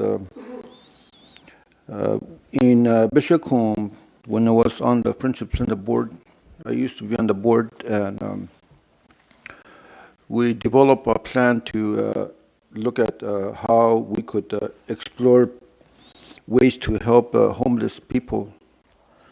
One of the things that we find that there was over 125 clients listed that we had was considered as homeless. Even though people didn't, they sleep, even though they sleep at their parents' house on a couch, they were considered as homeless. And people that they didn't know where to sleep, they were considered as homeless. And one of the things that we found out that we started looking into was to look at how what is homelessness, what it means in our Clinton way of life. When we started looking into it, the federal government back in the 60s introduced the homelessness program, which funded people who are homeless. But in our Clinton, people in the past didn't understand what homelessness was, what it meant, because people usually help each other, open doors to one another. And when somebody is not as isolated because the family passed, and he was given a role to live with one of the family and was given the guidance to survive on the land, that was taught the skills to be a good hunter or trapper. But today you look at things differently, because now federal government introduced homelessness. Now they're walking on the street. So what we had to do was to understand and do a research of what homelessness is. So the federal government now give us the task to look at and do a research of what homelessness means in Clinton. So we had to develop a plan that will give a guidance and help and direction for homelessness. But then we had to struggle because the psychological and all these healing that they need, not only that, but detoxification in their body, the alcohol needs to come out. All these things were needed, was added into, and it gave us more work to do, more things to do, more study to do. But now that we have four units in Bishop Coon, which the homeless program is a homeless program, but there has to be a criteria and also a case look of what criteria, what it means to be homeless and what level you have to be in order to get this program. I think so. These are the stuff we're dealing with. But at the same time, how is the housing? Because the housing provided support funding, but at the same time, what are they doing to provide ongoing support to do aftercare plan? Because homelessness is totally something new for even Denny, for Denny people, it's new. And we usually, if we see family on the street and say, what are you doing here? You should be home. Why are you asking for money? You should be home, going hunting, going out on the land. Why are you here? Sometimes we just don't know what to say. But this is what they used to do when they were home, when they were in the past, they were taught to go out on the land and all this. But things are changing. So I just wanted to ask a question. Masi. Thanks, Tony. And two things to your comments. First off, I acknowledge your point about the restrictions with the funding, the criteria for people to stay in the unit, some of the challenges that brings.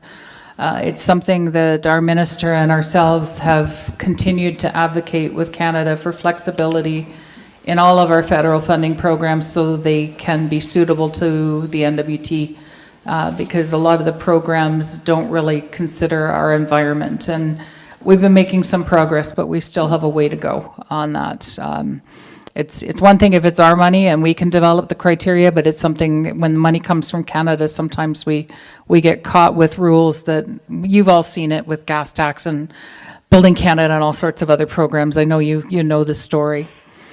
To your point about aftercare, though, my earlier point about needing to work with other departments, you all know your local housing office has a manager, has a tenant relations officer, but most of those folks, they're not social workers or they don't know how to work with someone on an aftercare plan. So we really need to work with health and education so that we can support those clients to be successful. And so, you know, one of my jobs is going to be to make sure that my housing staff know how to connect with their partners at health to bring those folks to the table to help those clients. We've got to be proactive in helping to find those solutions for the clients. So we are having, you know, trying to build those partnerships with health so that we can be doing that for clients. Thank you. And over here in white shirt, thank you. Good afternoon. James Andre, councillor from Sikachik. I've got a statement, I guess. I got my own home in Fort McPherson. I work in Sikachik, though. But anyway, a few years back, my wife and I, we went to Inuvik, and while we were gone, they had we applied for some kind of a assistant program where, you know, they come and they clean your furnace and clean your water tank and that, and we got approved. And anyway, we were gone to Inuvik for the weekend, and we come back, and I don't know around what time, maybe 10 o'clock on a Sunday night, and as soon as I opened the door, I just could smell fumes. And there's fuel all over in my living room, went into my the vents downstairs, and I had to phone my brother-in-law in Sikachik to come over to trying to help me find out what the heck's going on. And he said the nozzles were not the right size that were put in. So it didn't kick in. The fuel was running, but the nozzles weren't kicking in. So I got a hold of housing and I said, this is emergency here.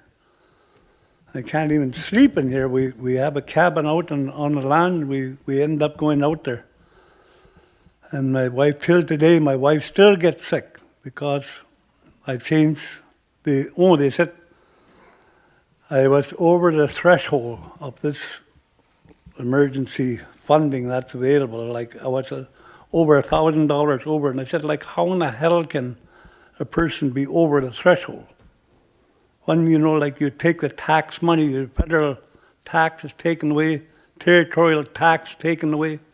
You have to buy food, you have to buy fuel, and what your income, if you're lucky, you're living on $1,000 a month. And that $90,000, that was the threshold for emergency funding. I was over it by $1,000, and I was refused help. So I had to change my whole furnace, I had to change my water tank, I had to pull all the flooring off, I had to do all my tilings, I had to get somebody to clean all my vents, I had to go downstairs, pull all the plywood, all the insulation, everything, I had to, like on my own cost. So what the heck is this emergency fund? Why do they call it emergency fund when they can't even help you? And it costs, like way the heck more than what the heck. That little help that, if they could have helped us, or if they, I guess it broke down to when they hired the person that, to do the maintenance. I questioned that, and they said, well, as long as they have a certificate. So, and it wasn't even for, the certificate wasn't even for furnaces, just some stupid little certificate that anybody can get. So, to me, it wasn't, it wasn't my fault or anything. But still, you can't win.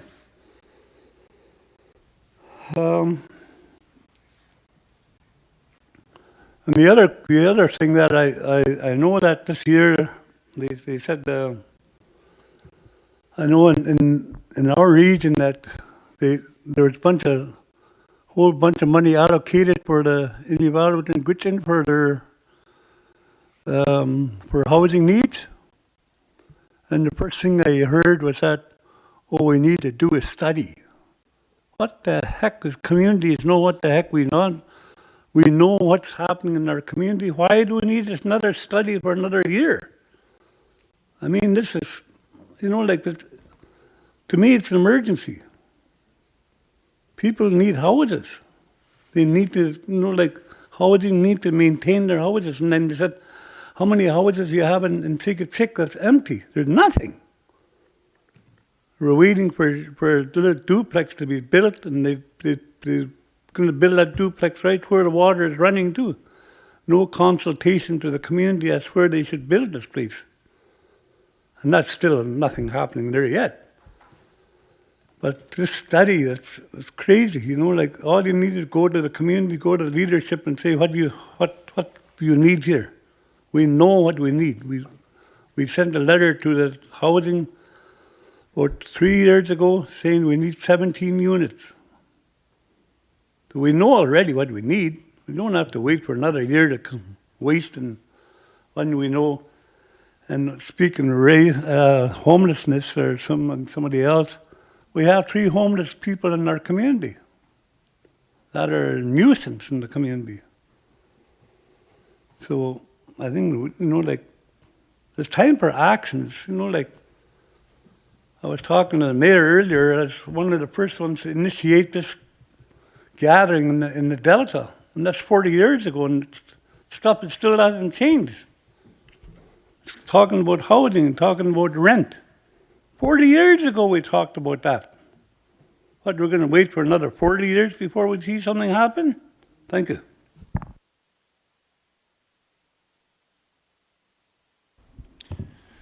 Thank you. Maybe I can, you had a couple questions in there that I'll try and respond to. You talked about the program threshold for our emergency repair program. So that's something that's being looked at as part of the renewal. Right now, it's only $10,000 actually for those emergency repairs, and clearly in today's inflated environment, that's not enough to do much, if anything. So that's definitely one of the things we're renewing or reviewing as part of the renewal. So on the distinctions-based housing funding that's going to GTC and IRC directly from the federal government, our government and our minister is on record as supporting that. We think it's a good thing, but we don't have any influence over how that is spent. So we just encourage people to talk to their Indigenous government and let them know what your priorities are. We stand by to assist, and we've talked to the Indigenous governments to say, we're here, we can give you data, we can give you plans, whatever you want that we can provide to assist you, we'll do that, but it's their decision on how to spend that money, and that's the way it should be, I guess. The third piece is the consultation on the location of what we build. This is something that Eleanor and I heard a lot about in the renewal. We've heard that in the past we have a history of not talking to communities about the location or type of housing that we built. We acknowledge that there's a long history of that, and it's a colonial thing basically, right? Housing was used as a tool of colonialism. We recognize that as part of the renewal, and we've been getting better at consulting and asking, because we've heard stories from all over the territory. Why did you build in that swamp? We could have told you not to build in the swamp if you had just talked to us. So especially over the last year and a half, I would say, with the large new capital delivery, the more than 100 new homes added to our inventory, the first new homes that have been added for about 20 years, rather than just being replacements. So huge delivery, and there's been a focus on talking to communities about the location and the type, and we hope to continue to get better at that. Thank you. I appreciate housing's now an hour over the time, and we're a few minutes to break, and Eleanor and James have said that they're going to stick around so folks can come and chat with them one-on-one, and it does sound like there's a lot of questions about particular projects. I do have 3 people left on my list. I know I just saw a few more hands go up, but I'll take the 3 people I have on my list, and then we'll go to folks can come and chat with these guys independently. So I had over Fort Simpson, and then I've got Fort Smith right there, and then I had Blue right there. Perfect. You'll have the final comment today. Okay, Moaz Hassan from Fort Simpson. One of my most important thoughts. Oh. Okay, my name is Moaz Hassan. I'm from Fort Simpson. I know that you have the most difficult job on earth, and all the problems, which is all the housing problems in the NWT, people are going to bring it back to you. And I'm telling you this from my own experience in Fort Simpson. I moved to Fort Simpson 13 years ago. I've seen like more than 12 homes that belong to the federal government, and they've been empty, and no one used them, heated with power, and people they don't use them. So when it comes, they know the government. They don't know that this is the federal government or the territorial government. They know that those are empty homes. We are not using them, and we can't use them. It's gonna come back to you. I know ECE, they have problem with their programs. They follow people even when they go to play the bingo and they win the bingo, they go to them and get the money. And that's gonna come to you also. I know a lot of problems that are in these communities regarding housing. They will come back to your doorsteps. I know the teachers in the schools in all these communities, they don't have houses, and they have to rent houses. Their problem also will come back to you, that it's a housing problem.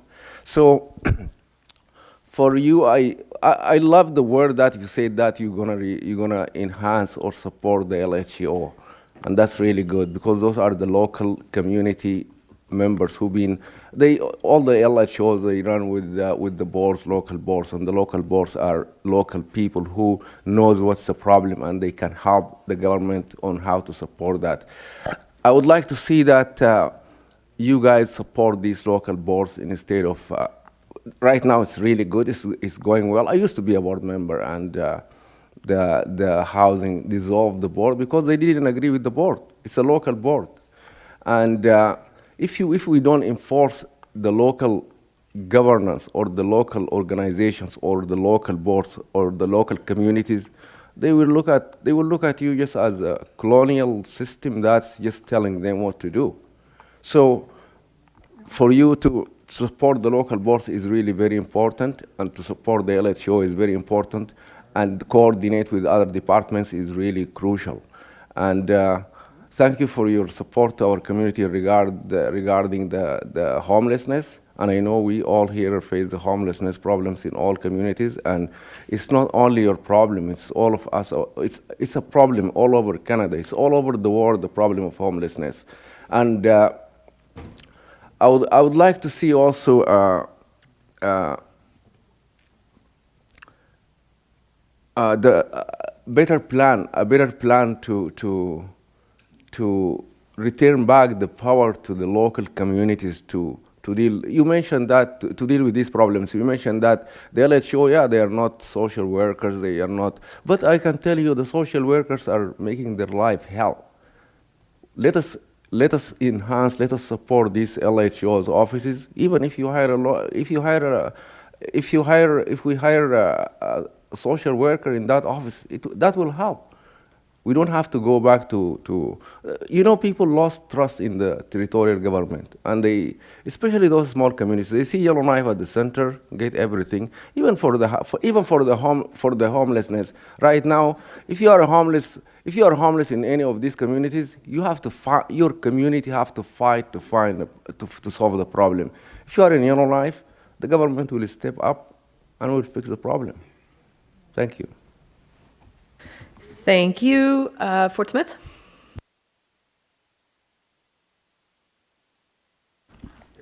Okay, thank you, Madam Chair. Dana Ferguson, Fort Smith Town Council. I really liked the conversation that was happening about the seniors housing and seniors facilities that are in our communities. And it makes me think in Fort Smith, we just had an investment done in our community to build a beautiful correction facility. And then you look down the street and we have a seniors facility, like a Sunset Chalet, like on your own living.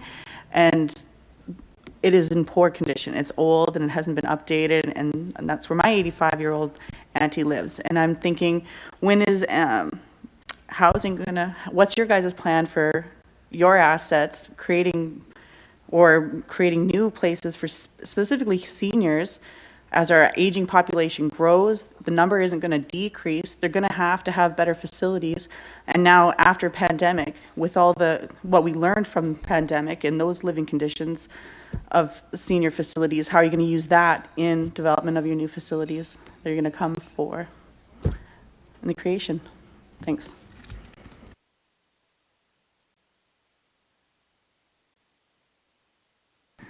Thanks, Councillor Ferguson. And that's something, it's a bit of a partnership with health, obviously, in terms of senior facilities. Some of them are owned by housing and some of them are health projects, but it's something we need to work together on.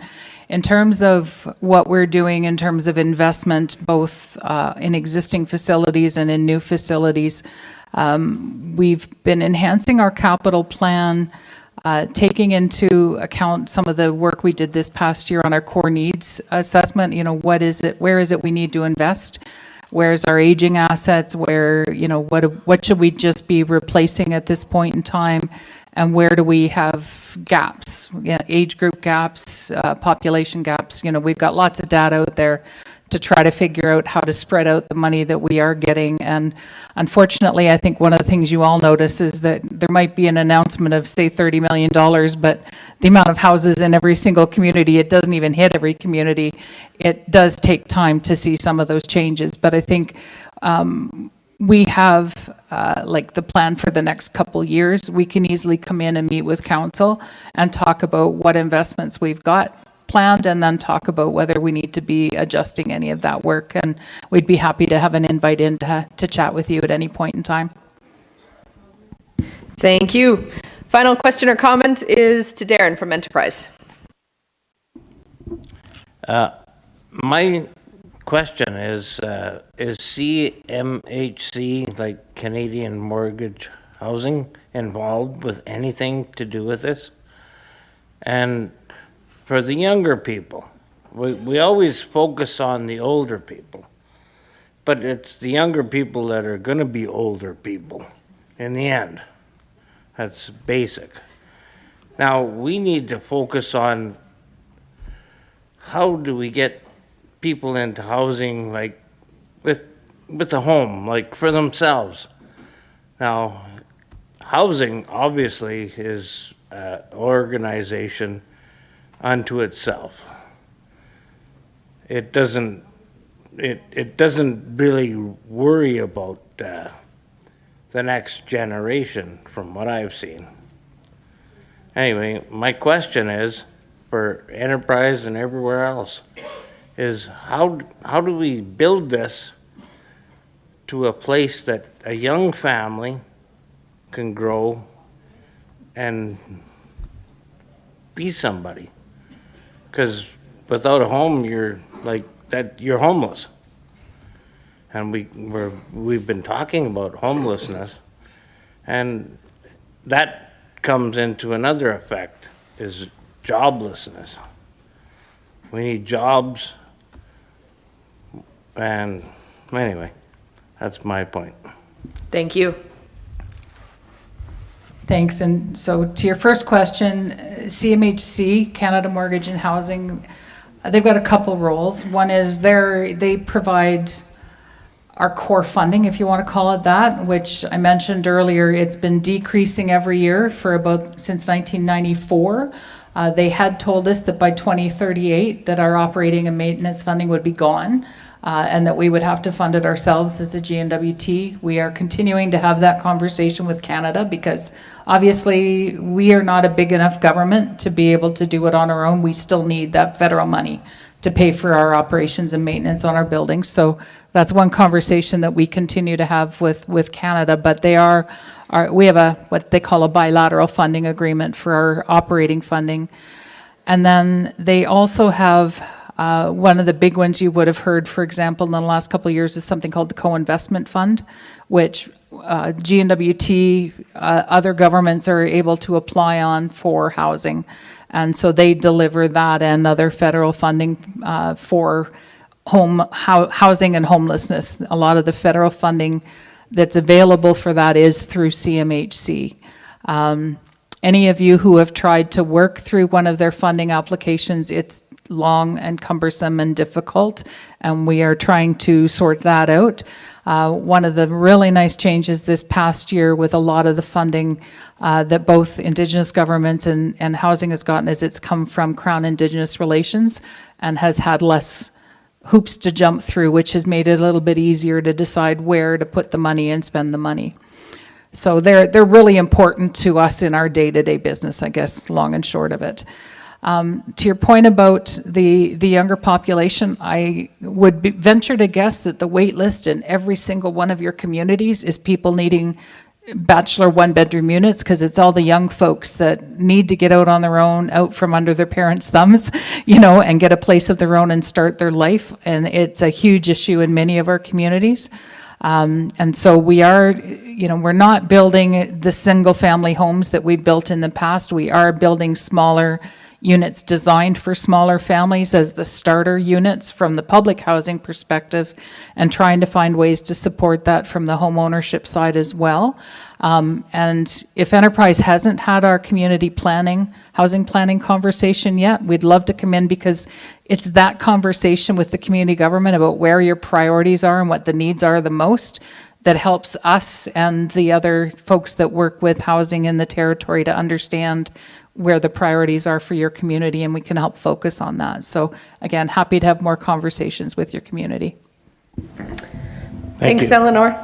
And yes, so we are going to put a pause there. And as Eleanor has offered to a couple communities, I know she's offering it to all 33 communities. Feel free to invite them in, and you could have them in the room with you all one-on-one and really get down to the nitty-gritty on details for your community.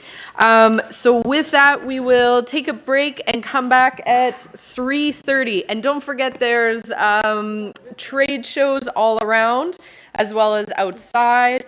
And don't forget to do the scavenger hunt. Thank you.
Okay, everybody, we are going to begin momentarily. So if you want to come on back to the table, we've got the update from the Department of Municipal and Community Affairs up ahead.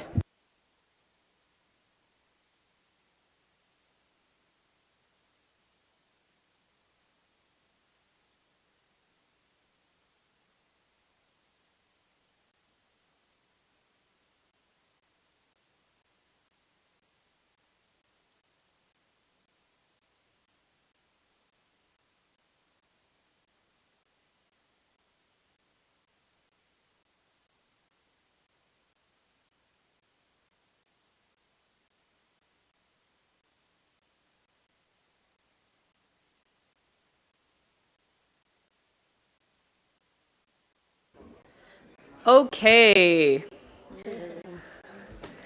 If folks at the back, if you're a delegate, come on up to the table. If not, in the back, you'll just have to quiet down. I know the trade show's roaring back there.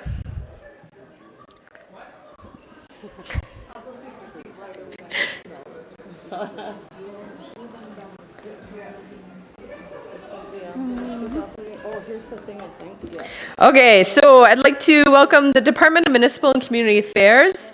They've been clearly a huge supporter and partner with the NWT Association of Communities for many decades now. Building on partnerships takes time and commitment, and the Department of Municipal and Community Affairs' vision is to support capable, accountable, and self-directed community governments, providing a safe, sustainable, and healthy environment for community residents. Their mission is to work with community governments and other partners in supporting community residents as they organize and manage democratic, responsible, and accountable community governments.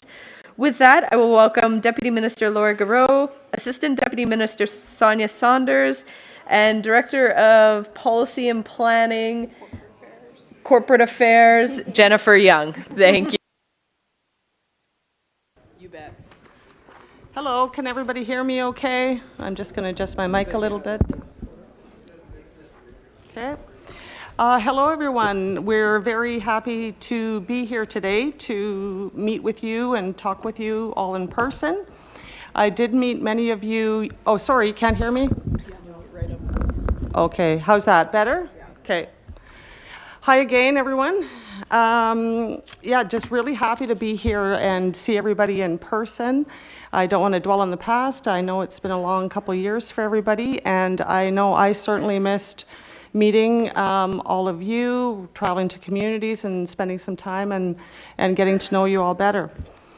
I did meet some of you yesterday, but for those that I didn't have the chance to introduce myself, my name is Laura Garreau, and as Mayor Alty mentioned, I'm the Deputy Minister of Municipal and Community Affairs. Since the last AGM in-person meeting, I know there's been a lot of change at the community government level with elections and just other changes and other turnover. There's also been a lot of changes in MACA at the department. We have a new minister. I know you're all aware of that. Minister Shane Thompson joined us last May 2021. He's really looking forward to coming here tomorrow and meeting with you all, and he'll be at the Bear Pit with other ministers. Also, as mentioned, I'm new to MACA. I started in May 2021. With me today, Sonia Saunders, our Assistant Deputy Minister of Regional Operations. You met Sonia yesterday. Also Jennifer Young, our Director of Corporate Affairs. They're also both new to the department. We also have two new regional superintendents. Bobby Burke is here with our new superintendent in the South Slave, and Melinda Lenore, our new superintendent in the Decho. And there's various other MACA folks here that I think many of you know. They've been in MACA for many years. So we're really happy to be here. We do have a presentation for you today. We'll try not to take up too much time with the presentation. We do want to talk to you and hear your questions and get some feedback from you. So we did want to talk to you about today about the Legislative Assembly mandate and where we are in meeting those commitments. There's also the Emerging Stronger document that has commitments for MACA in it that we wanted to discuss with you, give you an update on where we're at. We're in our 22-23 budget process or fiscal year right now, and wanted to give you some information about what's in our budget and what funding is in place for community governments. Also give you a quick update on where we are in our budget planning process. Jennifer's going to talk to everyone about our legislative priorities and policy updates. We've been making some good progress on that with a lot of involvement from many people in the room. We'll talk about climate change, the School of Community Government Strategic Plan, the Safe Sport Project, and then we'll end with some information on the federal infrastructure projects. So the first topic, the GNWT mandate. So the 19th Legislative Assembly mandate provides direction on where GNWT departments should be focusing their efforts. You heard from Eleanor and Jamie on the housing strategy. That's one of the mandate commitments that's being worked on. It was one of 22 priority areas. For MACA, there are 3 specific commitments in the mandate document. And the first one is to reduce the municipal funding gap. The second is to refine funding models to ensure continued fairness and transparency. And the last is to provide communities with opportunities to raise additional revenue and reduce or stabilize the cost of delivering your programs and services. So where are we in terms of reaching the mandate commitments? We are soon entering into the last year of the GNWT's mandate. There'll be a new territorial election in October 2023. So MAC has made some good progress on our mandate commitments. When we look at seeking new funding to reduce the municipal funding gap, between 2019-20 and 22-23, MACA will have fulfilled 83% of the mandate commitment, with a total new investment to date of just under $4.2 million. And MACA continues to seek additional funding through our regular financial business planning processes to fully close that gap within the life of this assembly and achieve the mandate commitment of $5 million in new funding. We are continuing to make good progress through the waste management strategy, asset management strategy, and climate change strategy to reduce or stabilize the cost of delivery of core programs and services. And I know you heard about some of this work yesterday with the climate change and asset management sessions. And lastly, supporting the transfer of land. We're working on supporting the transfer of land to community governments for those that are interested and have the capacity to administer through process documents and guidelines. We're working on land transfer process guidelines, and we expect those to be finalized and ready for distribution later this year.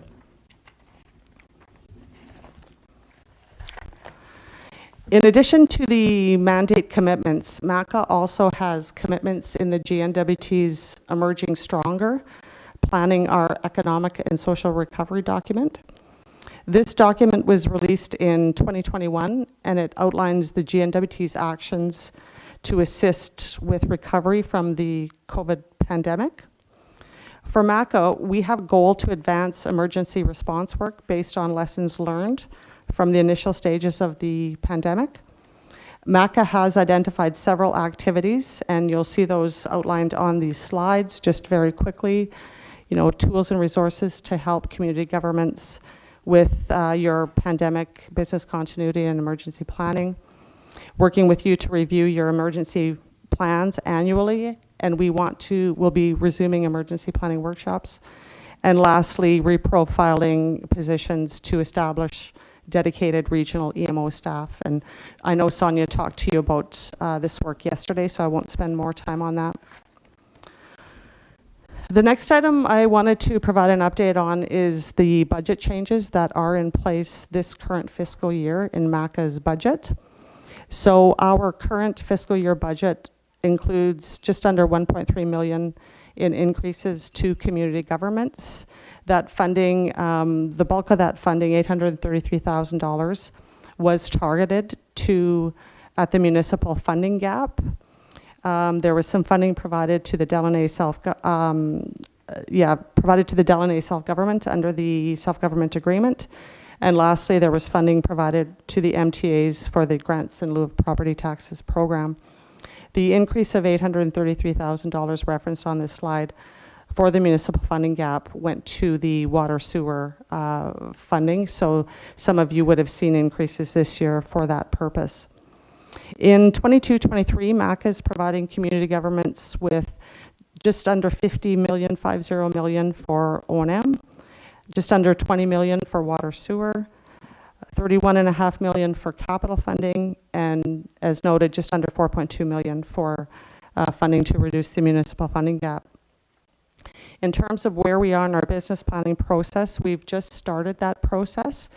All departments are appearing before standing committees on our business plans, and MACA will be there next week with our minister, and we will be updating community governments on our progress at reducing the municipal funding gap later on this year once we get closer to our main estimates process. So I'm going to turn the mic over to Jennifer Young now to provide the legislation and policy update. Thank you, Laura, and good afternoon, everyone. MACA is legislatively responsible for 21 statutes and their associated regulations. MACA must be selective when taking on and prioritizing legislative initiatives, not only because of the volume, but also because of the age of much of the legislation that MACA administers, combined with the complexity and time-consuming nature of the legislative policy process. Added to this complexity is the fact that changes in key personnel and staff shortages related to ongoing emergencies have limited the department's ability to advance legislative priorities, but some progress has been made. Specifically related to the Fire Prevention Act, stakeholder engagement on the Fire Prevention Act was completed in May and June 2022. The engagement period was limited by timelines required to pass the bill before the end of the 19th Assembly. MACA recognizes that the timing and duration of the engagement period was challenging for some community governments in the association to respond to, and the department really appreciates all of the efforts that went into providing us the feedback that we did receive. The Fire Prevention Act amendments will be addressing some of the resolutions that were identified by the association. What We Heard report was released in August 2022. A legislative proposal has been drafted and is under review. The department anticipates that a bill will be introduced this upcoming fall sitting of the Legislative Assembly. With regard to the Property Assessment and Taxation Act, MACA is using a phased approach to advance amendments related to this legislation so that straightforward amendments can advance while further work continues on more complex amendments. In the first phase of the PATA amendments, we plan to address some of the resolutions identified by the association, including amendments related to the Board of Revision and the Assessment Appeals Tribunal.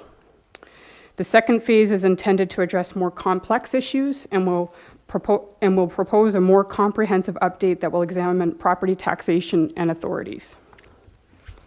Next slide. Another responsibility we have related to legislation is bringing municipalities, community governments under the Access to Information and Protection of Privacy Act. Implementation planning for this work is underway, and it's meant to bring municipalities as a public body under the Access to Information and Protection of Privacy Act. MACA, along with the Department of Justice and representatives from the association as well as Elgant, have formed a working group to engage with communities on an implementation plan that considers resource requirements and training needs for that implementation. The next key step is to finalize a draft options paper while engaging with Elgant and NWTAC on the draft options for this implementation. The Deputy Ministers of MACA and Justice will review the options presented and recommend the one to develop an implementation plan for. The actual implementation plan for this work is not expected to be ready for consideration until the end of this fiscal year. Other amendments that MACA undertook this year were related to the Western Canada Lotteries regulations. we were able to make these changes that establish a minimum age of 18 years for the purchase of Western Canada Lottery products and a minimum age of 16 years for the sale of these products.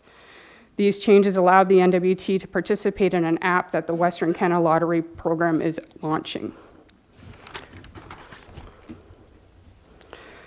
Sorry. The department is also preparing to advance the Senior Citizens and Disabled Persons Property Tax Relief Act as a legislative priority for the next Assembly by carrying out groundwork of identifying the scope of the legislative review and developing a work plan. Similarly, the department is doing groundwork to advance a review of the grants in lieu of property tax policy and conducting research to determine whether a review of the Real Estate Agent Licensing Act should be a priority of the next Assembly and the extent of possible amendments. MACA is also committed to amending the community government funding policies by the end of 22-23 to align with the funding methods recommended in the 2014 municipal funding review. MACA invited the boards of the association as well as Algant to propose a few of their members to advise on drafting amendments to the funding policies. An advisory panel of 8 members, including 3 elected officials, 4 senior administrative officers, and the executive director of the association, was selected to be on the advisory panel. The advisory panel last met in August and is currently reviewing the water and waste funding policy. The other policies to be reviewed include the operations and maintenance funding policy, the community public infrastructure funding policy, and the executive council community government funding policy. Moving into the 20th Assembly and based on the outcomes of the work remaining for this 19th Assembly and looking at the NWTAC resolutions, MACA is currently looking at the legislative priorities for the 20th Assembly, and we will work with the association to help prioritize the legislative agenda. Great, thank you, Jennifer. In terms of the next slide is related to climate change, and MACA is doing quite a bit of work in this area. There are many units in MACA that are involved in this work, and this ranges from our public safety division that addresses climate-related hazards in updating community emergency plans. They're currently working on updating the Hazard Identification Risk Assessment, or the HIRA, and that identifies and ranks hazards posing the greatest threat to community governments, and the results will be used to update territorial and community emergency plans, and we look to having the HIRA updated and complete by the end of this fiscal year. Our other areas of our department assist with including climate change considerations in land use planning, and we assisted 4 communities last year. We'll be looking to assist us that same number this year. Our School of Community Government continues to provide climate change focused training, and we've got webinars online related to that. Now that in-person training has restarted, the school will be looking to roll out additional programming related to that area over the next year. MACA will continue to work with the NWTAC on climate change. We know that this is a real issue for community governments. It's a real issue for the department, and we recognize that we need to be better prepared to manage the growing concerns related to climate change. The School of Community Government Strategic Plan on slide 10. I know you had an interactive session this morning on the school's strategic plan, so I won't spend much time on this slide. I'm hoping you all got the opportunity to engage with staff and give your input into the school's goals and objectives. The strategic plan is being developed to help the school keep their programs up to date and relevant, and we really do want to hear from you about what your training needs are and how we can update the strategic plan to reflect that. And we look forward to continuing engagement on that as we finalize and roll out that document. Turning now to our sport, recreation, and youth programming. In 2019, the GNWT, like other provinces and territories, endorsed the Red Deer Declaration for the prevention of harassment, abuse, and discrimination in sport. And since that time, all governments, including the NWT, have been working towards implementing a safe sport program.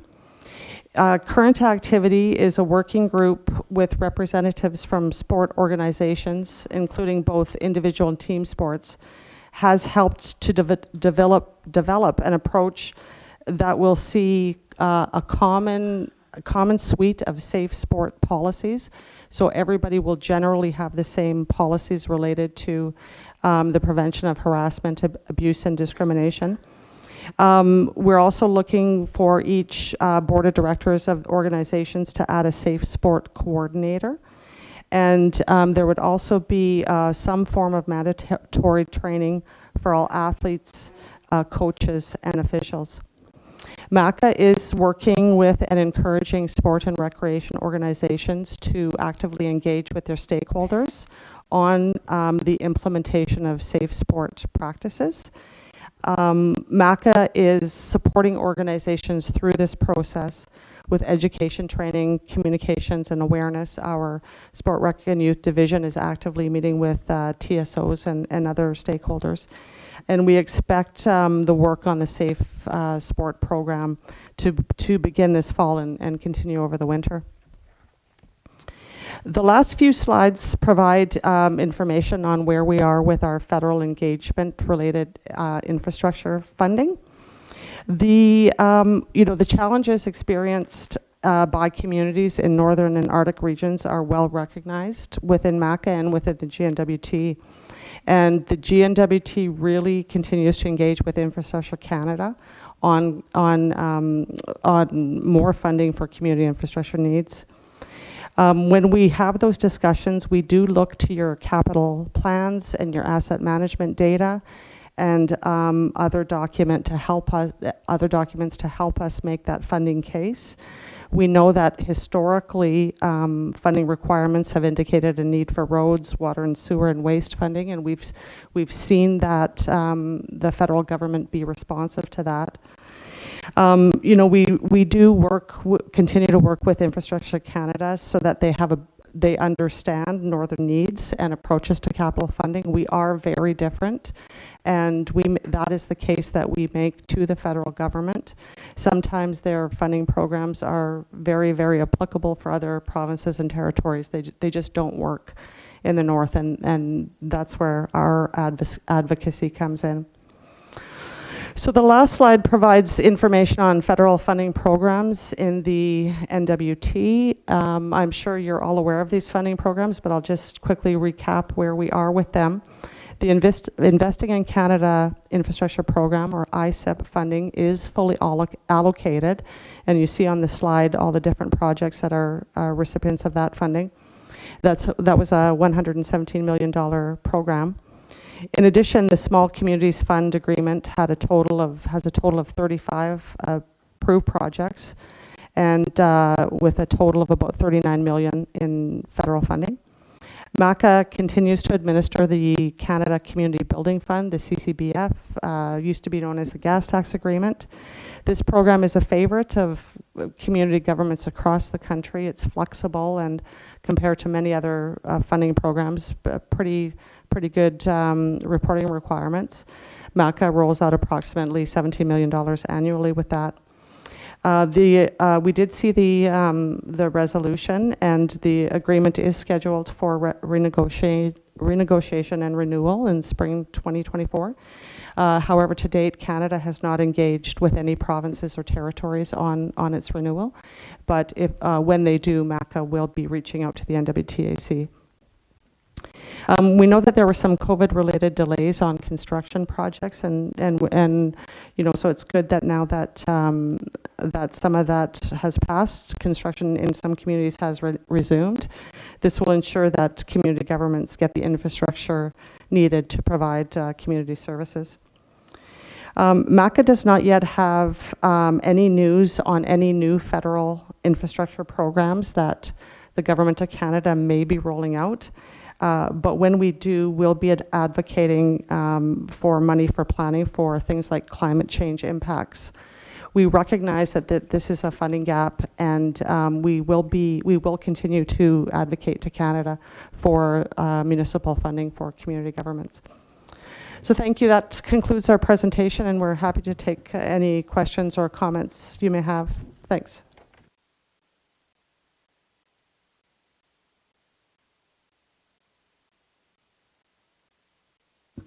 Okay, so I also know that sometimes we have like really specific to our community and want to get into the nitty gritty questions. And if we can save those questions to, you can engage with Sonia, Laura, and Jennifer tomorrow. But I'll start with Keith. And did I see a hand up over on this side? Okay, perfect. Keith, over to you. Thank you, Mayor Alty, and thank you for the presentation and coming to hear from us today. Just as it relates to the funding gap, I'm sure Mayor Jameson's over there scared of what I'm going to say. No, and before I do, I do want to say that I appreciate the relationship that the MACA staff have with our community. I know they've, especially through the flooding and whatnot, has certainly been there to help. But when it comes to the funding gap, and you know, we say we're 83% of the commitment to reducing the gap by $5 million, it sounds really good. And I'm sure that none of the communities that have been identified as underfunded are fighting off the increases that we've been getting. But $5 million spread across all of those communities at the end of the day isn't really that much when you factor in inflation. In fact, I don't know that it's even keeping up. So if we're not keeping up with inflation, we're still going backwards and the gap is getting bigger. So, you know, I just, and I know that this is beyond MACA, and I'm sure MACA would probably agree, but I think that the way that the territorial government funds or prioritizes funding our communities, I think it really needs to be relooked at. And I know that this goes just beyond MACA. This is obviously a finance issue. You guys work with what you're giving with as well. Finance isn't here, so she can hear about it tomorrow too. But you know, when it comes to this, it really seems, and it's funny because I was thinking about it all morning when we were here with housing, and then I went outside and was having a conversation with a few others, that this top-down approach that we take seemingly across the government clearly isn't working. I mean, we all have goals to grow the territory in our communities, and we're not growing anything from the top down. If you want to see growth in the territories, fund the communities properly. I mean, this is going back to 2014 when I was first elected around then, almost a decade. We've been looking at these numbers. I think at the time, Hay River was around $7 million underfunded. I think Yellowknife was close to 14. And forgive me if I'm off a little bit on the numbers. It's like I said, it's been a decade, but just the idea of what this territory could look like if our communities were given, it's millions of dollars now, 10, 15, 20 years later that this has been going on. We'd have a totally different looking territory. Then I feel like growth happens in the communities at the community level, and it starts there and it branches out. And I think that the entire territory would be better off if we started from the ground and worked up rather than taking the top-down approach to funding the communities that we seem to take. I don't know what it's going to take to change that, but I think it's something that, you know, as leaders in the community, we should all be aware of and cognizant of, and push to our territorial leadership that the same status quo, it's not productive, and we're stagnant. We're going backwards. It's getting harder to live. Everything's getting more expensive, and with inflation the way it is, money's worth less every day. So, you know, I really want to, any chance I get to say that, I'm going to say it. I think we need to really look at the way that we prioritize funding the communities. Thank you. Thank you for that. I was wondering if the municipal funding gap would be the first, second, third, fourth, or fifth question we were asked. You know, you're very correct. The $5 million spread across 33 communities is not a great deal of funding. In terms of what the 2014 report identified as the municipal funding gap, and you're also correct, it's not keeping up with inflation. I'm sorry, I don't have my current numbers with me. I know that Grace, our director, is here, so I might put her on the spot and ask her to fill in. But we know that the gap has not changed dramatically since 2014. A lot of reasons for that. You know, our calculations show the cost of community government infrastructure is really driving that gap, but there's a need for community government infrastructure, so you're all building it, you know, so we're in that stage. I will pass along the comments to the Minister of Finance, and I think it's appropriate that she speak to them. You know, we are one department competing with health centers and new schools and other GNWT priorities.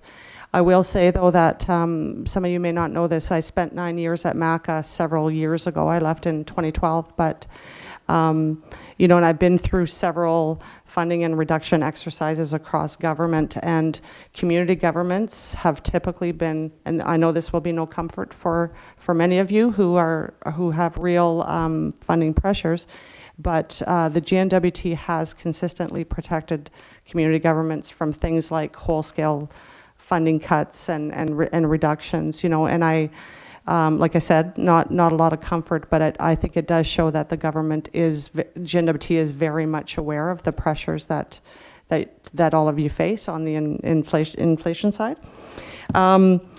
You know, the municipal funding review was done in 2014. We did have a commitment to update the funding policies, and we have, as Jennifer noted, we have turned our attention to that, and happy to say that there's really good engagement from many people in the room with that work. You know, the purpose of updating our policies is to make sure that the funding we do have is provided equitably and recognizes the pressures in different community governments. So I'll leave it at that. Thank you. Thank you. Sigachik? Yeah, thank you very much. I just got maybe a comment, or I don't know where, but anyway, a question that always bothered me is, you know, the band council was always in existence, and coming to, you know, your community government could be hamlet or charter or settlement or whatever. And later on we had the land claim agreement. But my concern is that at the municipality level in Sigachik we got no land, or very little land. It all went to the land claim agreement. And how did that happen? I can't understand that. How did something like that happen, that a government came on in later years and just like sort of took over when we were in existence before that even happened? That's one question. And the second one is that Sigachik is like a very small community, and we really have problems. Like, we don't have a regular health nurse there. You know, that's been years and years. I heard, even before I left Sigachik, there was, you know, like, that issue keeps coming up year after year after year. No nurse, but in the fall and spring they send one in for emergency purposes, but otherwise there's nobody. I had a heart attack and I phoned there Thursday, nobody. Friday, nobody. Monday, nobody. But they said, oh, you could come to the Nuvik emergency. Well, I didn't know I had a heart attack. Anyway, Tuesday I went down there and they told me you had a heart attack for 10 days now. But you see, if we had somebody in Sigachik, we'd have known right away that I did have a heart attack, and probably would have got it treated instead of sending me down to Edmonton. I was down in Edmonton for 3 days. But anyway, that little, I guess to some people that doesn't mean much, but you know, to a small community that means a lot. My buddy here, he got sick and same thing happened to him. You know, like 2 days later or about a day later or something like that, finally he got to Nubik. Because there was nobody there, there's no nurse. We can't diagnose somebody through the phone. So that's a concern that's always been there. It's because it's a small community. We don't have an airport. We had problems this spring with that flood. There's an emergency, then we depend on the helicopter, and the helicopter broke down, so we were stuck. So these little things like that happen. And then my other comment that I wanted to make was because of a small community, like not being recognized, we don't have a weather station. I think we're probably the only community in the whole Northwest Territories that don't have a weather station. We listen to radio and they say, oh, it's going to, like I depend on this, but even this is wrong because they use a Nuvik and McPherson. You could go 10 miles and you could be hitting snow or rain. But in Sigatik, they say, oh, it's going to be raining the other day, 90% rain. We had no rain. Well, you know, like we're right there. We should know what's happening. So and I don't think a weather station is going to cost that much money to set up and to train the proper people to run it. That's all I have to say. Thank you. Thank you for that. I'll pass that along to ministers who will be here tomorrow. Unfortunately, I don't have information to respond to your questions, but I'll make sure that ministers are aware and they'll be able to speak to your concerns. Thank you.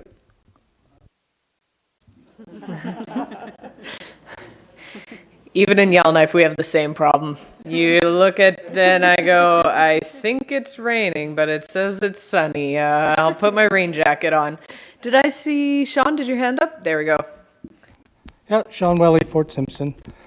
And I want to return to the funding gap because I think that is at the root of a lot of our problems. I mean, more money, obviously, we can fix a lot of things and we don't necessarily need government to figure it out for us. As Keith was mentioning, you know, local problems can be solved locally, but we need the money. And while I don't mean this to be, you know, laid at your feet because you're the bureaucrats, but the government and the ministers and what they do to lobby for federal funds for communities is very important. And I think the one number that was missed here in the presentation that you gave was the actual size of the funding gap that was identified in 2014. I know because I was actually involved with the review, and at that time it was identified as $39.2 million, the funding gap. And what is the funding gap exactly? Well, that is the monies that you need to maintain and operate the services and infrastructure in your community. A lot of communities will have noticed, if you're a councillor or a mayor, you look at your financial statements and you see, you know what, we have no money in reserves. There's absolutely no money because if a building burned down, or well, you might get insurance for that, but as aging infrastructure needs to be replaced, there is no money. You'd have to go out and borrow the money. Then the interest on that money would come out of your operating funds. Services would decline. That's the stage at which communities are at. So we managed somehow to close the gap by less than $5 million in, looks like about 8 years. And we started at 40 million. And when you look at what inflation is doing, that didn't close the gap. The gap got wider. I'm sure it's over 40 million. One reason that this kind of stings a bit too for the village of Fort Simpson is that out of that 40 million, Fort Simpson was actually identified as having a $3 million per year funding gap. 2 million in infrastructure, 1 million in operating, and we've got to struggle forth. And we look at the size of the government of the Northwest Territories. The public service in the territories is at least 3 times as big as it is anywhere else in Canada. I mean, people must realize that, right? What are all these government office buildings full of? Government workers.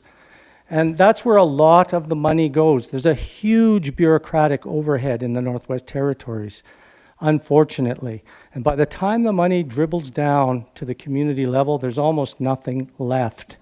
And I know I sat at the last NWTAC meeting that we did in Inuvik, and the premier at the time said we have $25 extra million to identify on new priorities.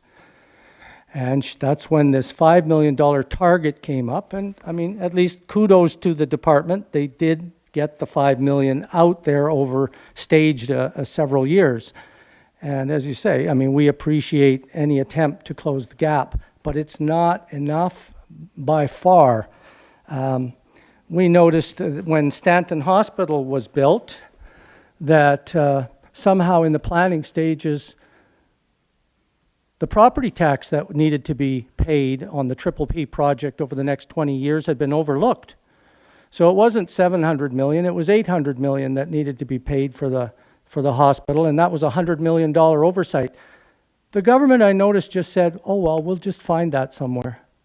They'll just find that.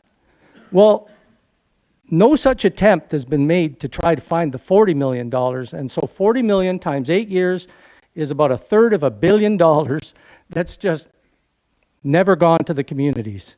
We won't recover that. The communities are stagnant.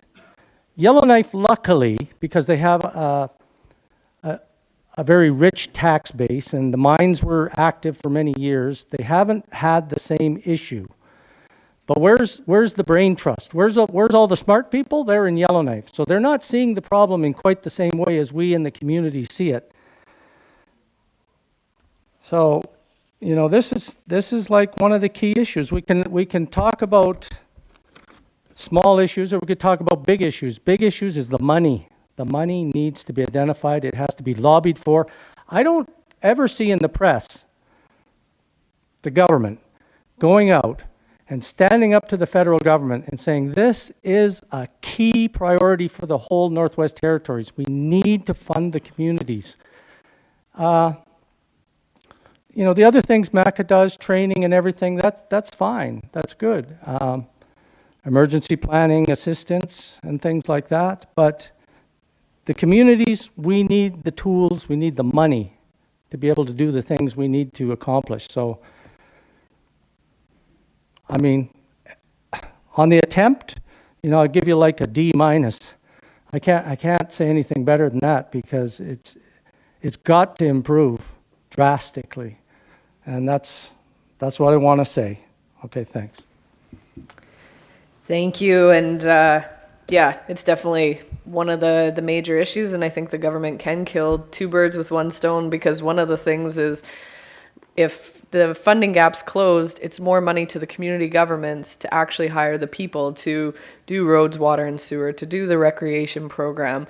It's not dollars that are going to go down south to a consultant. And I think I calculated, Tuck's not here, but they're actually one of the, per capita, one of the most underfunded. Yes, Yellowknife's got, oh, sorry, Ryan moved seats.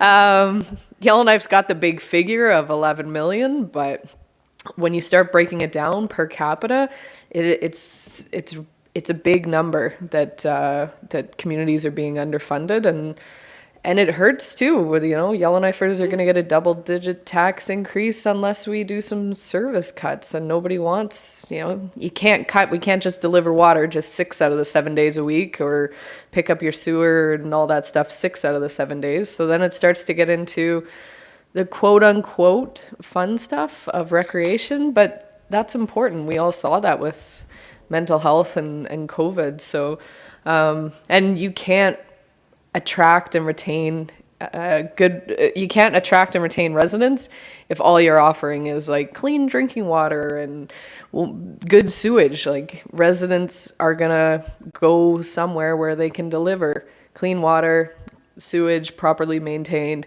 and those recreation opportunities. So as community leaders, make sure you're going back and drilling your MLAs. It's coming up. October is budget, capital budget, and February is O&M budget. So make sure you're pounding on them to get into the House and fight for us, because it's needed. Any other questions for Maka? I'm kind of blinded too by the light at the back, so if I'm not seeing you and you have your hand up, feel free to wave your little white card.